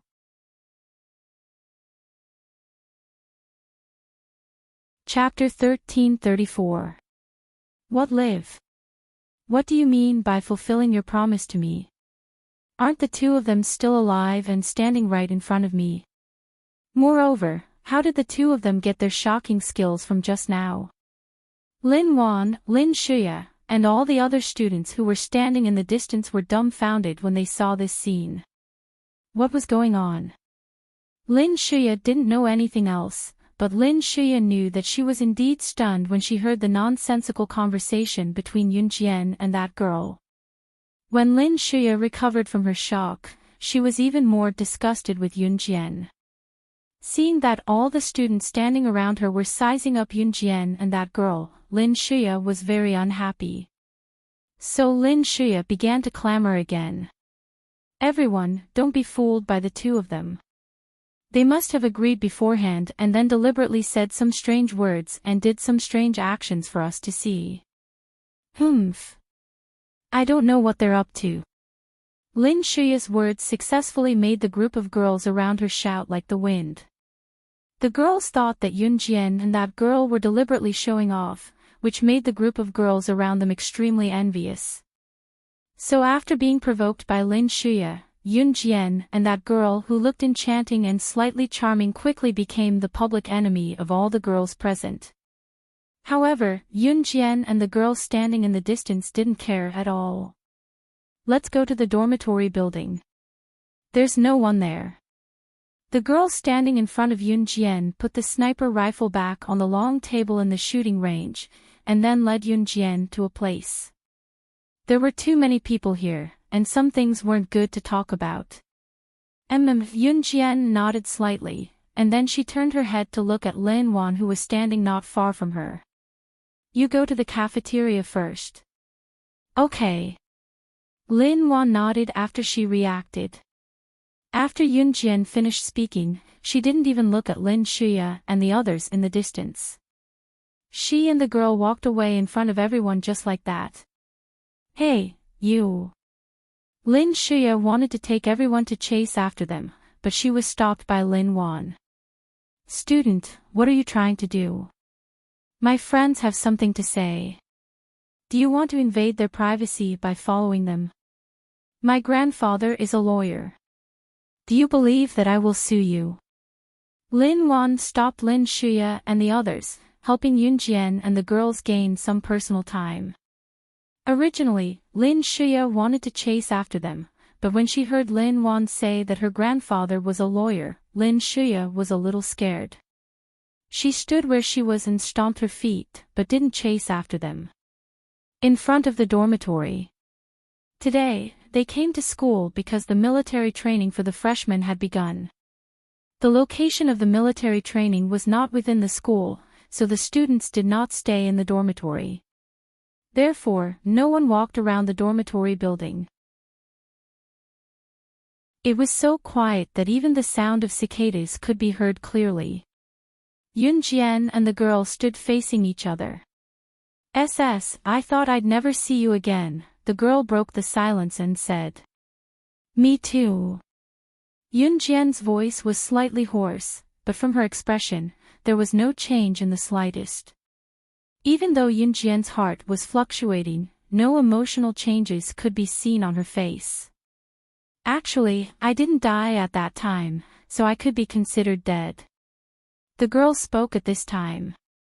As she spoke, she grinned at Yunjian casually. "I think we should get to know each other again first. My name is Muing. Back in the organization, my was just an abbreviation of my name."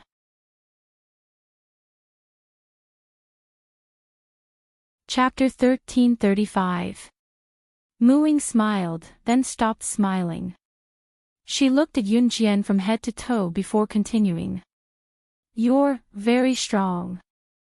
I'm afraid I can't last more than 3 moves against you now. You're the only one who completed all the missions of an Hun organization and escaped from their control. You didn't disappoint me." Muing was only 9 years old when she died. She only stayed in an Hun organization for a few years. Even so, anyone who grew up in such an environment would not be simple. "Tell me about yourself." Yunjian crossed her arms and looked at Muing with narrowed eyes. Only then did Muing smile. She put away her smile and said in a serious tone, "At that time, I did die. But fortunately, before my body was thrown to the wolves, my brain was extracted by a perverted doctor. Maybe you'll understand better if I explain it this way. That means, I'm still me now.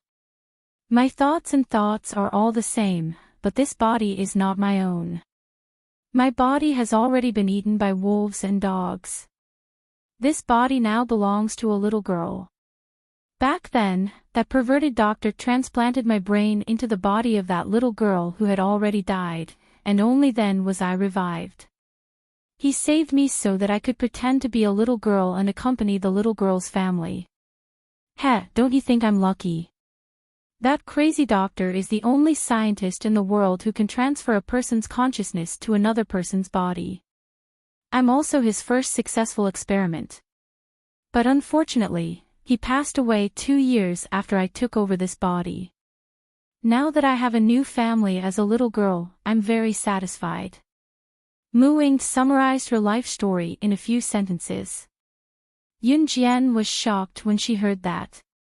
There was actually someone in the world who could transfer a person's consciousness to another dead person, turning that person into another person. But since she could be reborn, then this wasn't so unbelievable anymore. Isn't it unbelievable? Haha. However, after I turned into a little girl, I didn't give up on training. When I was in high school, I immediately applied for the Min City Military Academy. I just didn't expect to meet you here again. Muing told Yunjian what had happened to her, but she didn't ask about Yunjian's experience, nor did she dare to ask. The less she knew about Yunjian's background, the safer she would be. Muing had been in an Hun for some time, so she understood this. Moreover, Muing didn't want to participate in the world of assassins and secret agents from her previous life. As for why Muing had been training her strength non-stop, it was partly due to the influence of the idea of the winner being king in her previous life. She wanted to become stronger.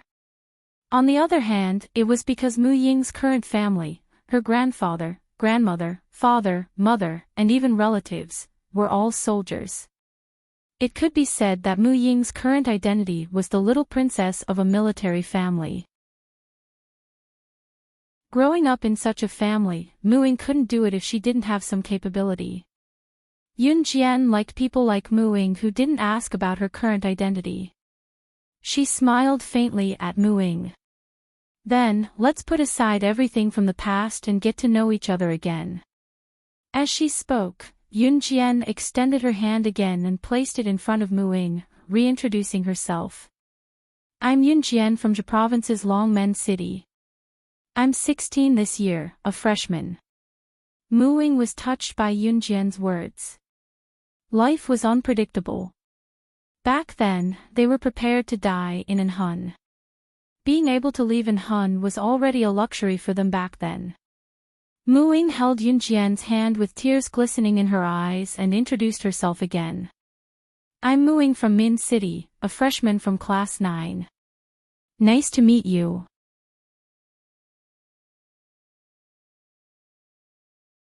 Chapter 1336. After explaining things to Muing, Yunjian and Muing went to the cafeteria to get some food. The things that happened in Anhun organization did exist, but Muing said that she was no longer the same person in Anhun organization. She would try her best to forget her past. Because the current Muing had her own happy family. This meant that Muing and Yunjian's life trajectories were no longer the same. Muing went to the cafeteria with Yunjian for lunch.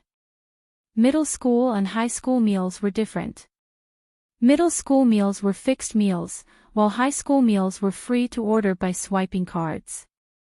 Although it was the first day of school, the homeroom teachers had already distributed meal cards to each student when they first arrived in the classroom. After lunch in the cafeteria, Yunjian parted ways with Muing and went to her classroom. Yunjian, over here. Before they reached class 1-2, Lin Wan was already waving at Yunjian not far from the door. The homeroom teacher, Mr. Chu, was leading the class. All the students had already gathered at the door with their respective suitcases and backpacks. Yunjian smiled at Lin Wan and walked into the classroom. She slung her black backpack over her shoulder and dragged her suitcase out of the classroom. She stood at the door and gathered with the other students. Mr. Chu stood at the front. When he saw that most of the students who went to the cafeteria for lunch had returned, he opened his mouth and said, "The school bus that will take you to the field training camp will be here in a while. I will briefly explain the rules of your military training. This year's freshman's military training is the strictest in history. Moreover, this year's freshman's military training will be in the field training camp. Basically, it will be actual combat. There will be specialized instructors to explain the specific matters to you when you get there. Later, you will all be assigned to your respective tents. Regardless of wind or rain, you will be living in tents for the next month." To put it bluntly, it was to train the students' survival skills in the field. As soon as Mr. Chu finished speaking, the surrounding students cried out in pain. "Oh my God! Military training in the wild. Are they trying to tire us to death?" Lin Wan began to shout after hearing the news. After screaming twice, Lin Wan turned to look at Yunjian. Seeing that she was not afraid at all, Lin Wan asked Yunjian in shock, "Yunjian, aren't you afraid? I heard that it's possible to encounter poisonous snakes and beasts during military training in the field. Should I be afraid?" Yunjian turned to look at Lin Wan and said softly, "Pfft, some people really think that they are invincible just because they were in the limelight in front of everyone. TSK, don't get scared to wake up in the middle of the night and cry, 'Mommy, I want to go home.'" When Lin Shuya, who was standing not far away, heard this, she quickly spoke to Yunjian in a mocking tone. Lin Shuya did not believe the strength that Yunjian displayed in front of everyone just now. Not to mention Lin Shuya, when the people present saw Yunjian and Mu Ying's actions, it was likely that no one present believed that Yunjian and Mu Ying's true strength just now. After all, this was the first time that the new batch of high school freshmen came into contact with the military academy. Before this, everyone came from ordinary high schools and no one deliberately trained their skills. In that kind of field training camp, it's normal for girls to be afraid. At most, I'll lend you my shoulder to lean on. Chapter 1337. Su Haoqing, you still want to take advantage of the girls in our class. Move aside. As soon as the boisterous boy finished speaking, a lean, good-looking boy immediately walked over and pushed away the boisterous boy named Su Haoqing. Damn, you're asking for a beating, aren't you? The boy named Su Haoqing quickly started fighting with the lean, good-looking boy. Although the students in the class didn't know each other before today, they were all able to play and laugh together very quickly. Just like Lin Wan, although it was her first day meeting Yunjian, she was also very used to talking to Yunjian. Are you guys listening to me or not? Seeing that the people around her were all talking and completely ignoring her, Lin Shuya was so angry that she lifted her foot and stomped. But in the end, Lin Shuya's voice still softened. After a while, Lin Shuya suddenly curled her lips. She seemed to have thought of something, and so she smiled very proudly. Shuya, when you were eating in the cafeteria just now, didn't you tell us that your cousin is a senior in the second year? This time we're going to the field training camp for military training. Your cousin was invited by the school to come back early to accompany us, right? Then you should know what the field training camp leader looks like now, right? Hurry up and tell us. Will there be any danger during the field training period? Also, your cousin must be very powerful, right? Otherwise, he shouldn't have the ability to be personally invited by the school to come back and lead us, right? Lin Shuya had just finished laughing cockily when a girl standing next to Lin Shuya, who had already resolutely become Lin Shuya's little follower, said Lin Shuya's cockiness in front of everyone. If she didn't say it, no one would know. Once she said it, the surrounding people all looked at Lin Shuya with astonished eyes. Seeing the surrounding people looking at her with astonished eyes, Lin Shuya felt that she was floating. She fiercely glared at Yunjian, who was standing next to her, before Lin Shuya began to brag, "My cousin is one of the most powerful students in the second year of our military school, and my cousin has been training Taekwondo, Sanda, and Judo since he was young." Speaking of this, Lin Shuya looked at Yunjian again, trying to see a stunned expression on Yunjian's face. To Lin Shuya's disappointment, however, Yunjian maintained her nonchalant expression as if nothing could catch her eye. There was not even the slightest change in her expression, let alone being surprised by what Lin Shuya said. Seeing this, Lin Shuya became even angrier. Since the first time she met Yunjian, Yunjian had dodged her and caused her to bump into a fat and sweaty boy. Until now, Yunjian had maintained that aloof face that was unpleasant to the eye. Lin Shuya felt that she had to tear Yunjian's face apart or her name would be written upside down. Yunjian didn't react, but that didn't mean that the surrounding people didn't react. According to Lin Shuya, her cousin actually knew Taekwondo, Sanda, and Judo. He could be considered to have everything. Wow! The surrounding students exclaimed loudly. Even some of the boys exclaimed, "That's awesome." Yunjian only raised her eyelids slightly, not taking it seriously at all. "The school bus is here, the school bus is here. Everyone, hurry up and get ready to get on." Teacher Chu walked over at this time. After counting the number of people in the class, she waved and led all the students to the school bus. One school bus for each class. The military academy was quite wealthy and generous.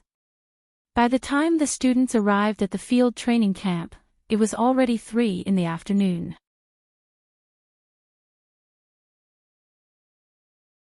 Chapter 1338. Field Training Camp. The name sounded quite advanced, but in reality, the location of the field training camp was set in a rural village in Min City. The village was called Banqiao Village. It took about 2 hours to get to Banqiao Village from Min City Military Academy. Since the school bus had to carry more students and the school bus was rather large, if the driver drove too fast, there was a high chance of danger happening. With this in mind, the driver drove slowly and steadily. When Yun Jian and the rest arrived at Banqiao village, it was already 3:00 in the afternoon. The field training camp was located in a small forest and a small hill. The school bus could only drive to Banqiao village. To get to the field training camp, they had to walk from Banqiao village to the field training camp. They had to walk for about half an hour to get to the training camp that was uninhabited. They had just gotten off the school bus and were not in a hurry to set off. Banqiao village was a village, and there were more older people living in the village. Yun Jian's class arrived early, so they had to wait for the new students from the other classes to arrive at Banqiao village. Then, the instructors would lead them into the mountains. Of course, before that, the school had to distribute food and tents to each student for them to bring into the mountains. After Yun Jian and Lin Wan got off the bus, they sat on a piece of cement in front of a house in Banqiao village to rest their feet. After waiting for about 10 minutes or so, they saw a slender, enchanting, and slightly charming girl walk down from another school bus. She was as delicate as a little princess.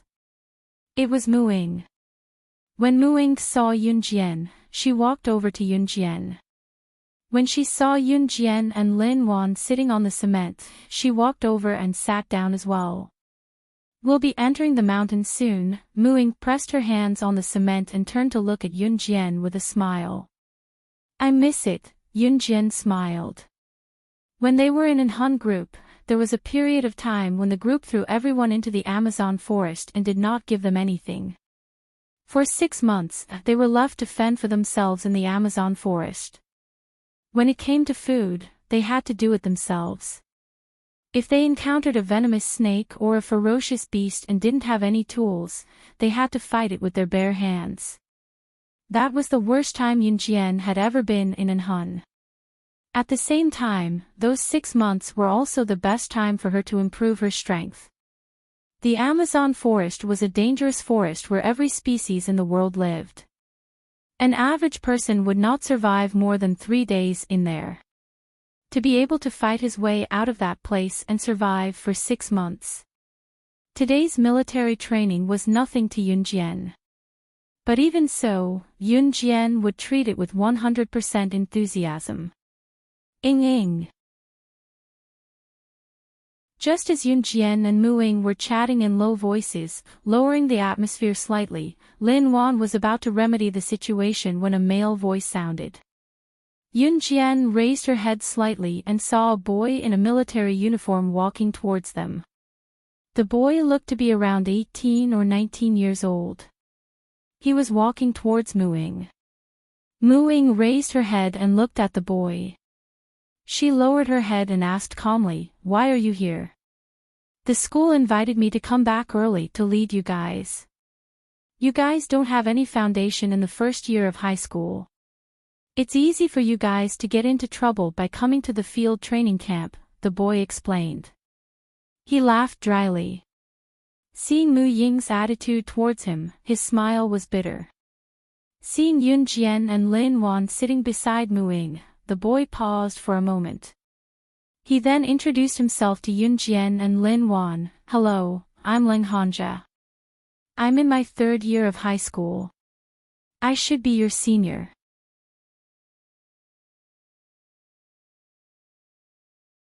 Chapter 1339.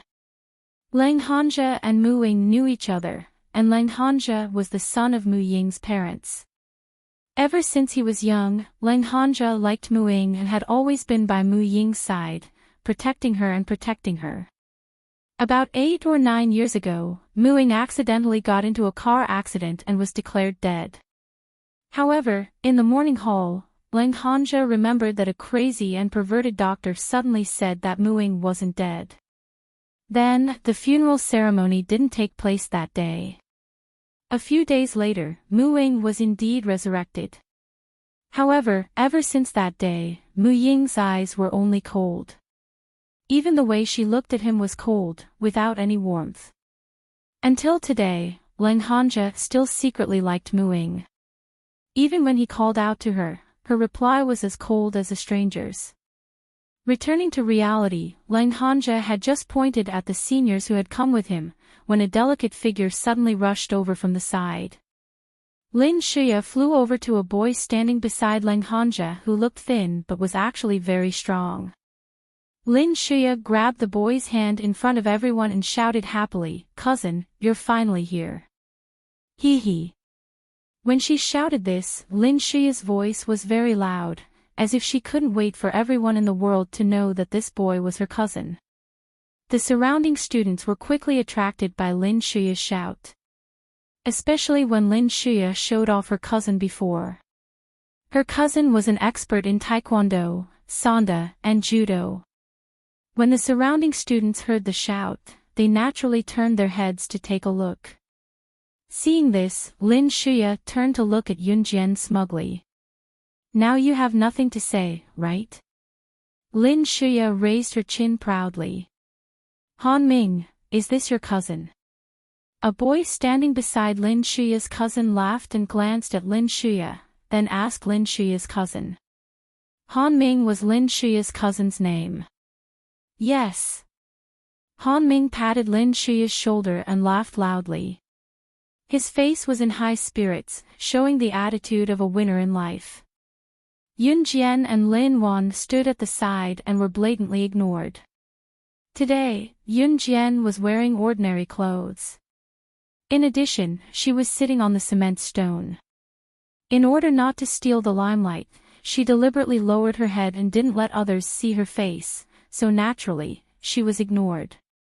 Just as he said this, he suddenly saw a farmer limping over here in the distance. He ran to the instructors who were standing not far away from Yunjian and begged for help. Officer, help," he said. "There was a wild boar as big as 2 people. We've never seen such a big wild boar. Several villagers have already been injured. Officer, please save us."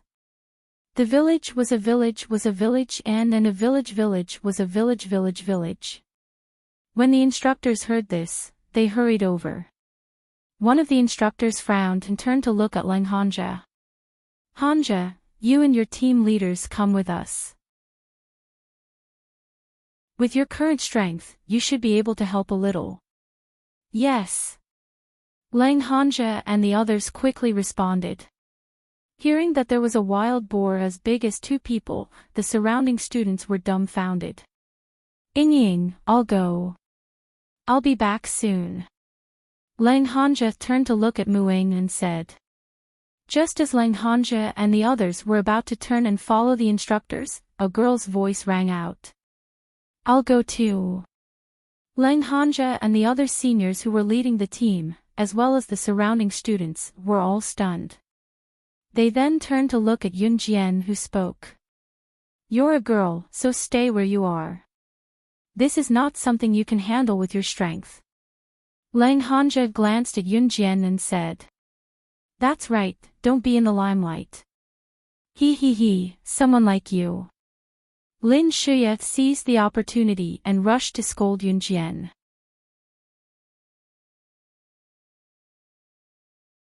Chapter 1340. Muing had always been cold and distant in front of Lang Hanja and the others ever since she was saved by the crazy doctor from a car accident 8 or 9 years ago. Sometimes, she would even sit in a corner with her head lowered and stare at the ground with her dark eyes.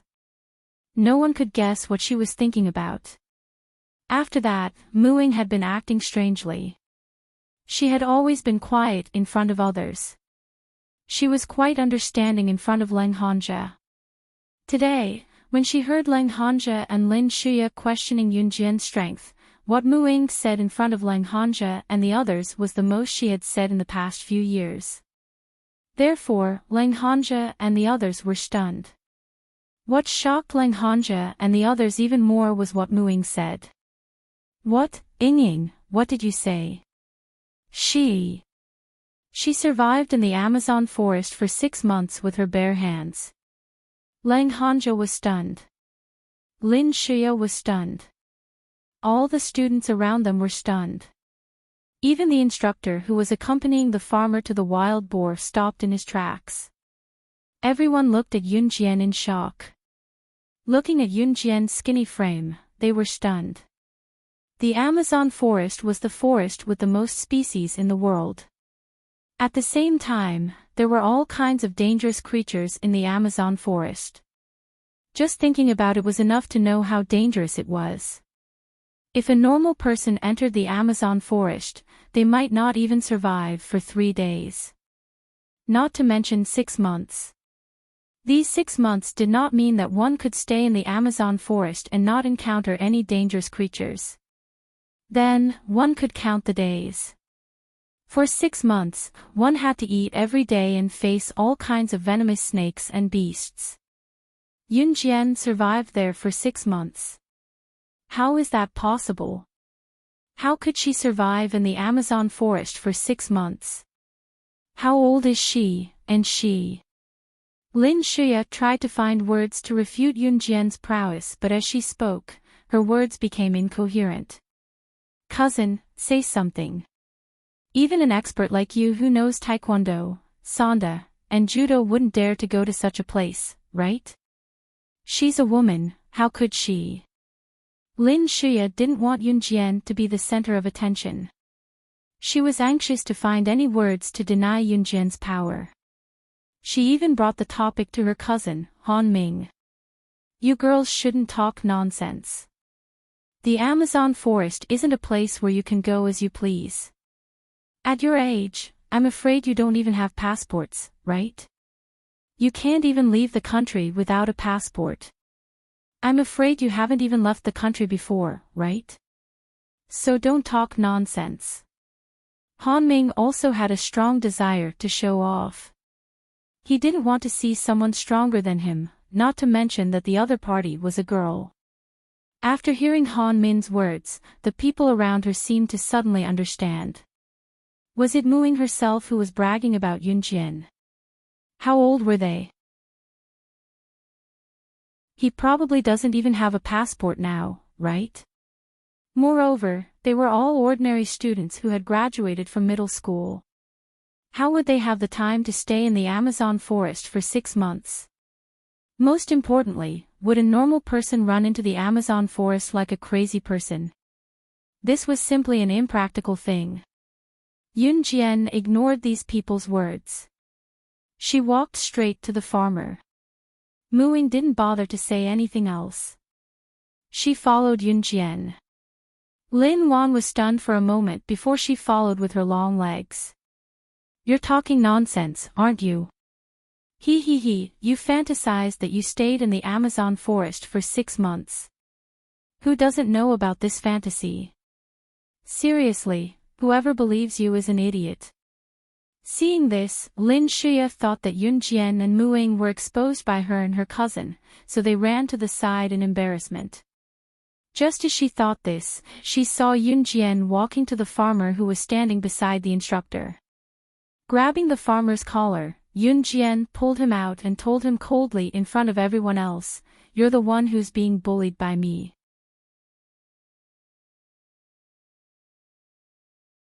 Chapter 1341.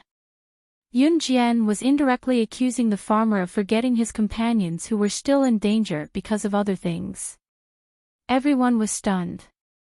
Just now, everyone thought that Yunjian would explain something in the face of Lin Shuya and Han Ming's doubts. After all, boys and girls in puberty didn't want to be refuted by anyone. But Yunjian didn't. Not only did Yunjian not do that, but she even walked over and grabbed the farmer's collar, giving him a simple lesson. The farmer was stunned by Yunjian's words. Then, he quickly reacted. His companions were still in danger, so the farmer scratched his head and quickly led the way. Here. Yunjian let go of the farmer's collar. She didn't even look at the group of senior instructors and students standing behind her. She just walked forward and followed the farmer. Muing also followed Yunjian's footsteps. Lin Wan shouted, "I'm going too," and also strode forward. "We're going too." Standing in place, the senior instructors from all over the country were stunned. They were shocked. They weren't even as conscious as a new girl in high school. On the other side, the matter of the wild boar attacking people was not over yet. They actually stood in the same place because of the shocking news. They were stunned silly. The senior instructors chased after her, and so did Lang Hanja and the others. "Hey, you're all going. I'm going too." Lin Shuya was still unwilling to see Yun Jian in the limelight in front of everyone. She paused twice and then chased after her. So many people had gone, and there were instructors protecting them. No matter how dangerous it was, it wouldn't involve them. Thinking of this, the students who were standing in place all ran over. There was a hillside near Banqiao village. In the depths of the hillside was a forest, and outside the hillside was a flat land. Originally, this place was very quiet. The village would often gather farmers and go into the mountains from here to cut firewood. At this moment, there were at least a dozen farmers standing there. At this time, each of them was holding a hoe in their hands. Directly opposite the dozen farmers, a big and fat wild boar the size of 2 adults was letting out a muffled howl. It looked like it would pounce on the farmers at any time. The wild boar's hair was gray and black, which was completely different from domesticated pigs. Domesticated pigs weren't aggressive, but wild boars could attack people. If one looked carefully, one of the dozen farmers were already injured. "Why isn't Old Wang back yet? We can't hold on any longer." A farmer, who had just been bitten in the stomach by a wild boar, curled up in pain, shouted. "What should we do? This wild boar is too strong. Even with more than 10 of us, we can't suppress it at all." Someone shouted again. However, if one were to look closely, this wild boar, which was as big as 2 people, was also slightly injured. Its abdomen had been slashed, and blood was gushing out. "Why is this beast so difficult? Even with more than 10 of us, we can't suppress it." Someone shouted hatefully. "Oh whoa." Just then, the wild boar opposite them roared and was about to launch its final attack on the dozen farmers. "F***CK, we're finished," someone shouted in despair. At the same time, he held the hoe in his hand even tighter.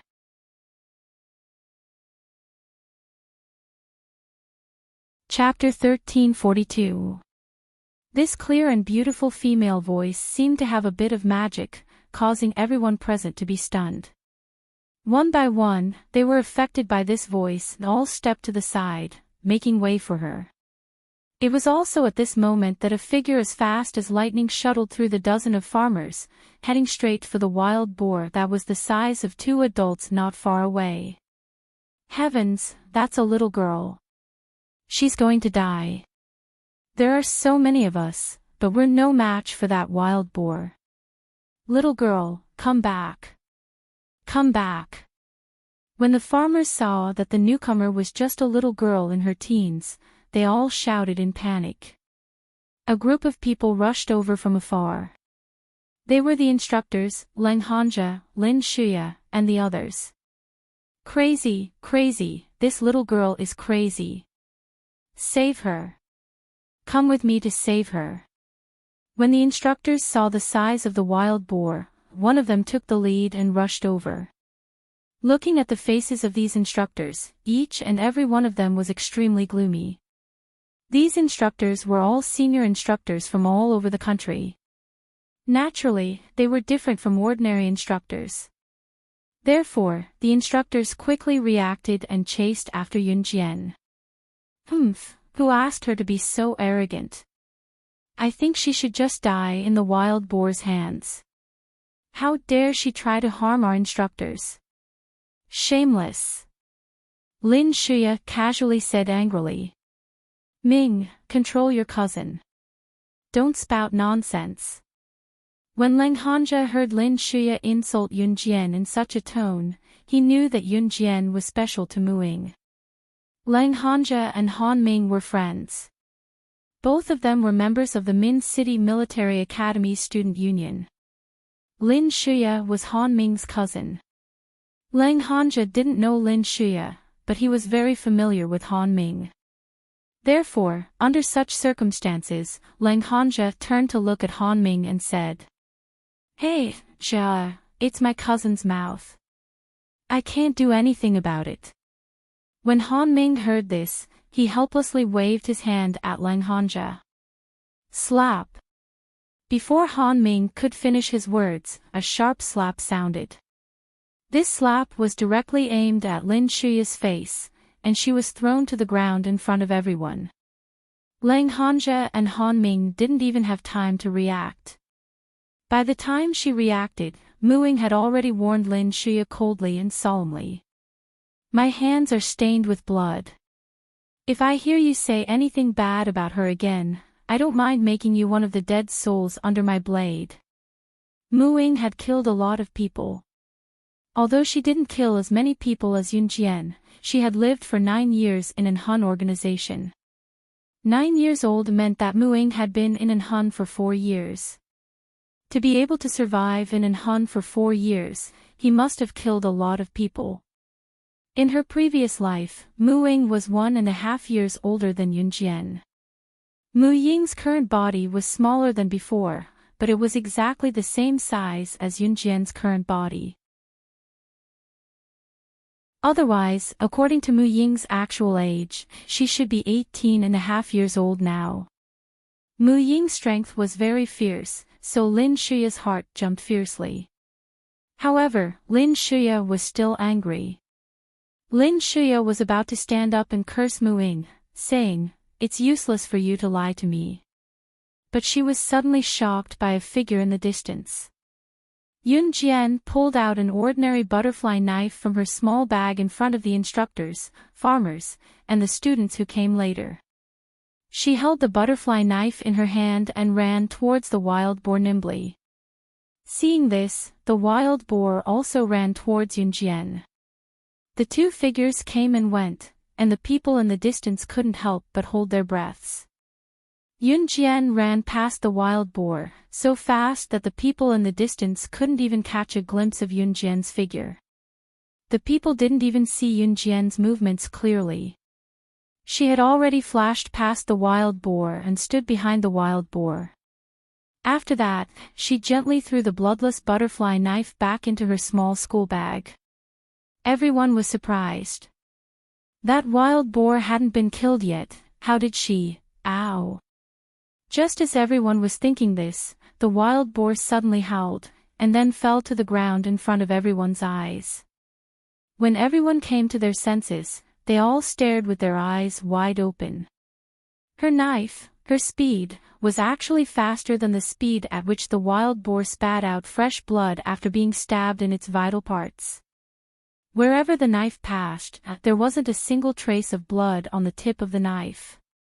How fast must one's knife skills be to achieve this? Was she really just an ordinary female student? At this moment, even the senior instructors who were trying to catch up and stop Yun Jian stopped in their tracks, dumbfounded on the spot.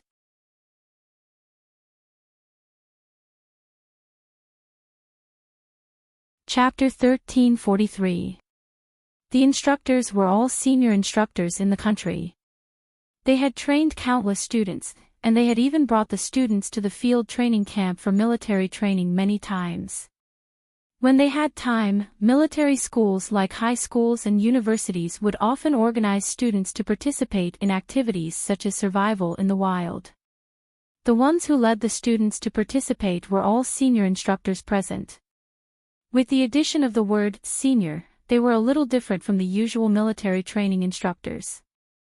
Since the senior instructors began their military training career, countless things had happened. There were students who couldn't stand the military training in the field training camp and cried and shouted that they wanted to go home. There were also incidents similar to wild beasts attacking students. But which one of these incidents wasn't resolved by the instructors themselves? But this little girl in front of them. This little girl in front of them used a butterfly knife and killed this wild boar that even a dozen farmers couldn't kill.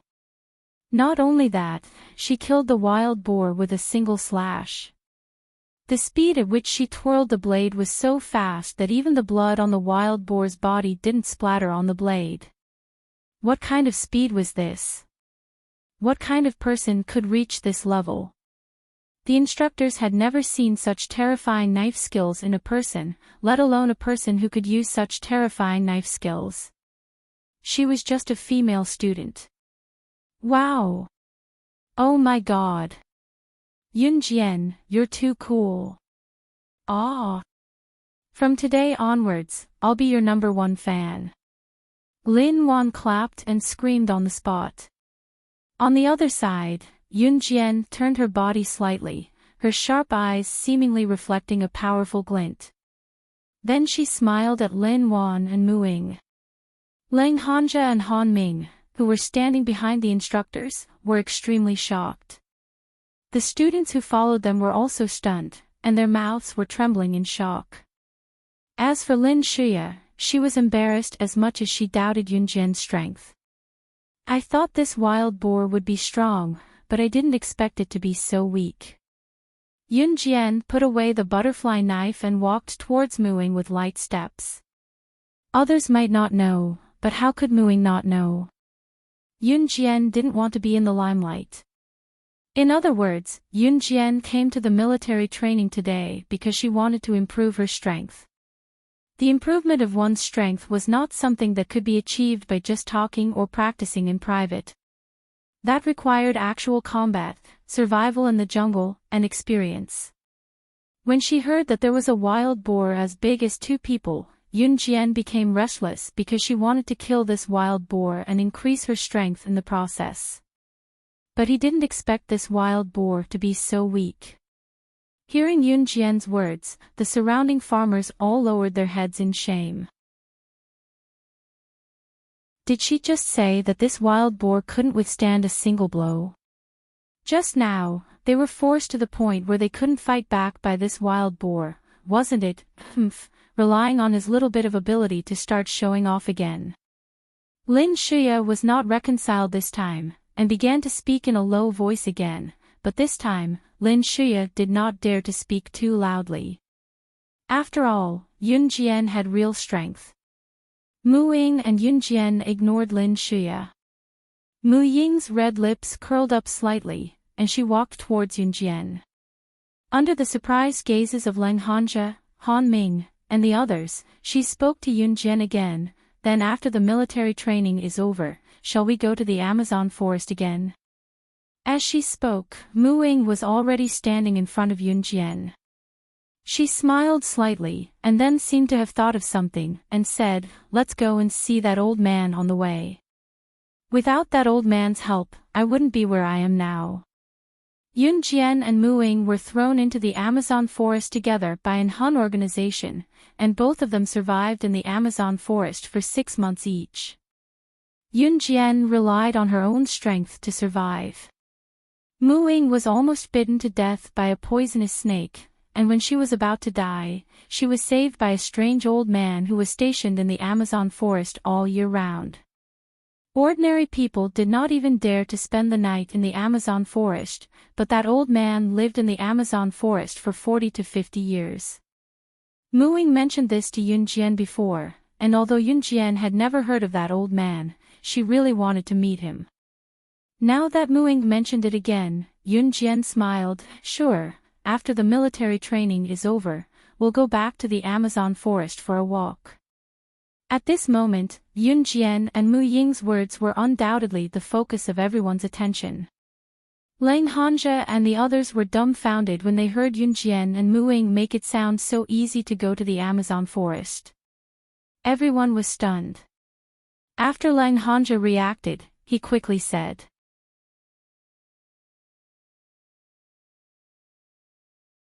Chapter 1344. Lang Hanja was truly concerned about Mu Ying.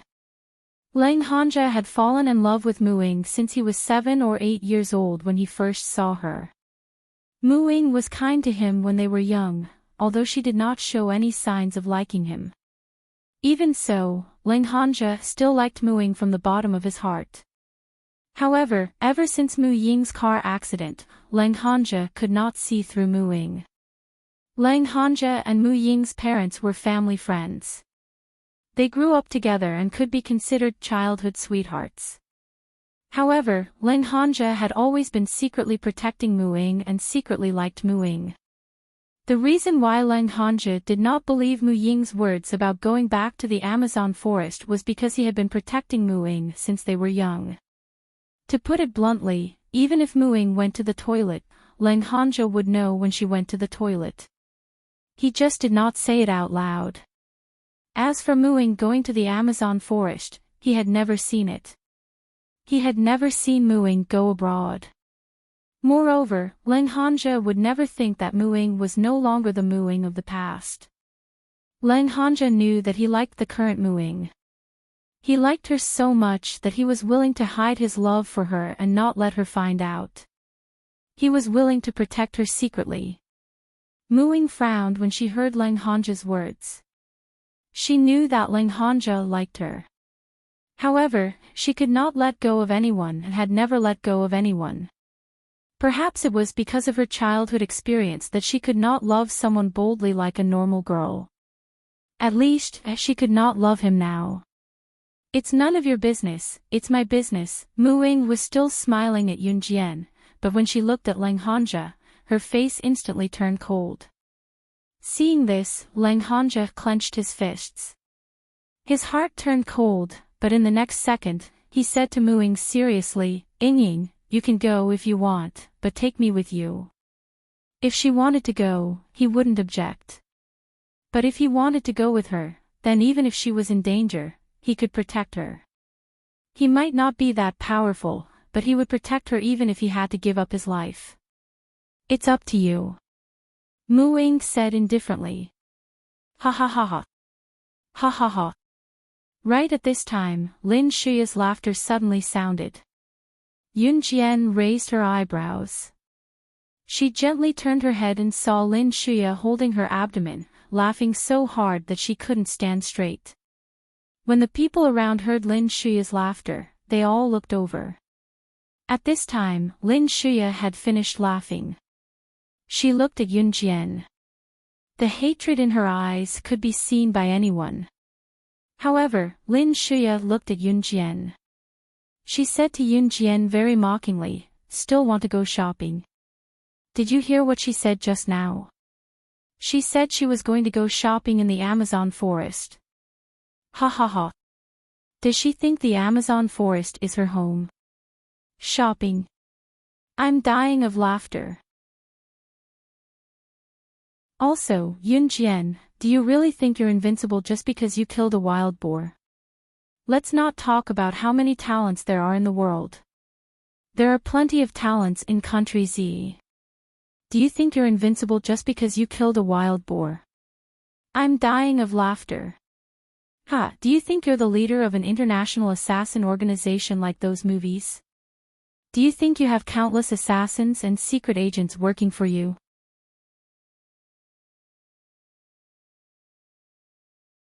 Chapter 1345. Lin Shuya's laughter infected almost all the students. However, after hearing Lin Shuya's words, the surrounding students felt that it was indeed reasonable. That's right, it's just killing a wild boar. There are many powerful people in this world. We are still young, so we can't be so conceited. The little follower standing next to Lin Shuya immediately raised his head and agreed loudly. After hearing Lin Shuya's words, especially her sentence, "Do you think you have countless assassins and secret service agents working for you?" Yun Jian's cold lips curled up slightly without anyone noticing. Yun Jian ignored Lin Shuya. "You can't say that. This little junior is really capable. At least, she killed that wild boar just now. This is an ironclad fact. In short, I believe what she said just now." Just when Lin Shuya was a little unconvinced, a slightly more mature female voice sounded. Hearing this, even Yun Jian couldn't help but turn her head to look. She saw a girl in her late teens walking over. The girl was wearing the same military training camouflage uniform as Leng Hanja and the others. Her tall and slender figure was wrapped in the camouflage uniform, and she looked enchanting and charming. The girl was also good-looking. Even though she was wrapped in a loose uniform, one could still see her slender figure at a glance. The girl walked over. Her face looked amiable.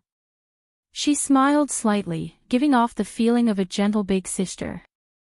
Senior Lingling. Lin Shuya was dumbfounded when she saw the girl speaking up for Yun Jian and walking toward them. She glanced at the girl blankly before asking. Senior Lingling, didn't you already refuse to return to school early to lead the military training for the freshmen? Han Ming, who was standing next to Lin Shuya, was obviously very familiar with the girl who suddenly appeared. He opened his mouth and asked. The girl who was called Senior Lingling was called Wen Peeling. She was a senior in Min City Military Academy. Like Leng Hanja and Han Ming, she was also a member of the Min City Military Academy Student Council.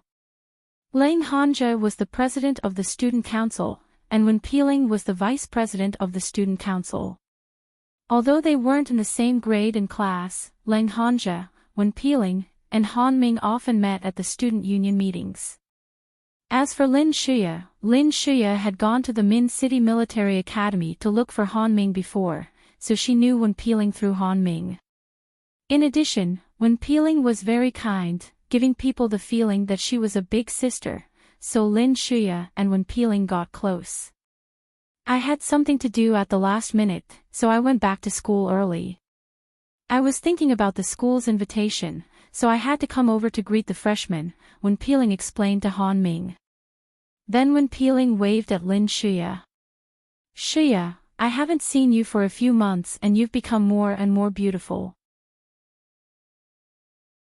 Don't be so angry in the future, or you'll get wrinkles easily. Wen Peeling's words made Lin Shuya cover her face.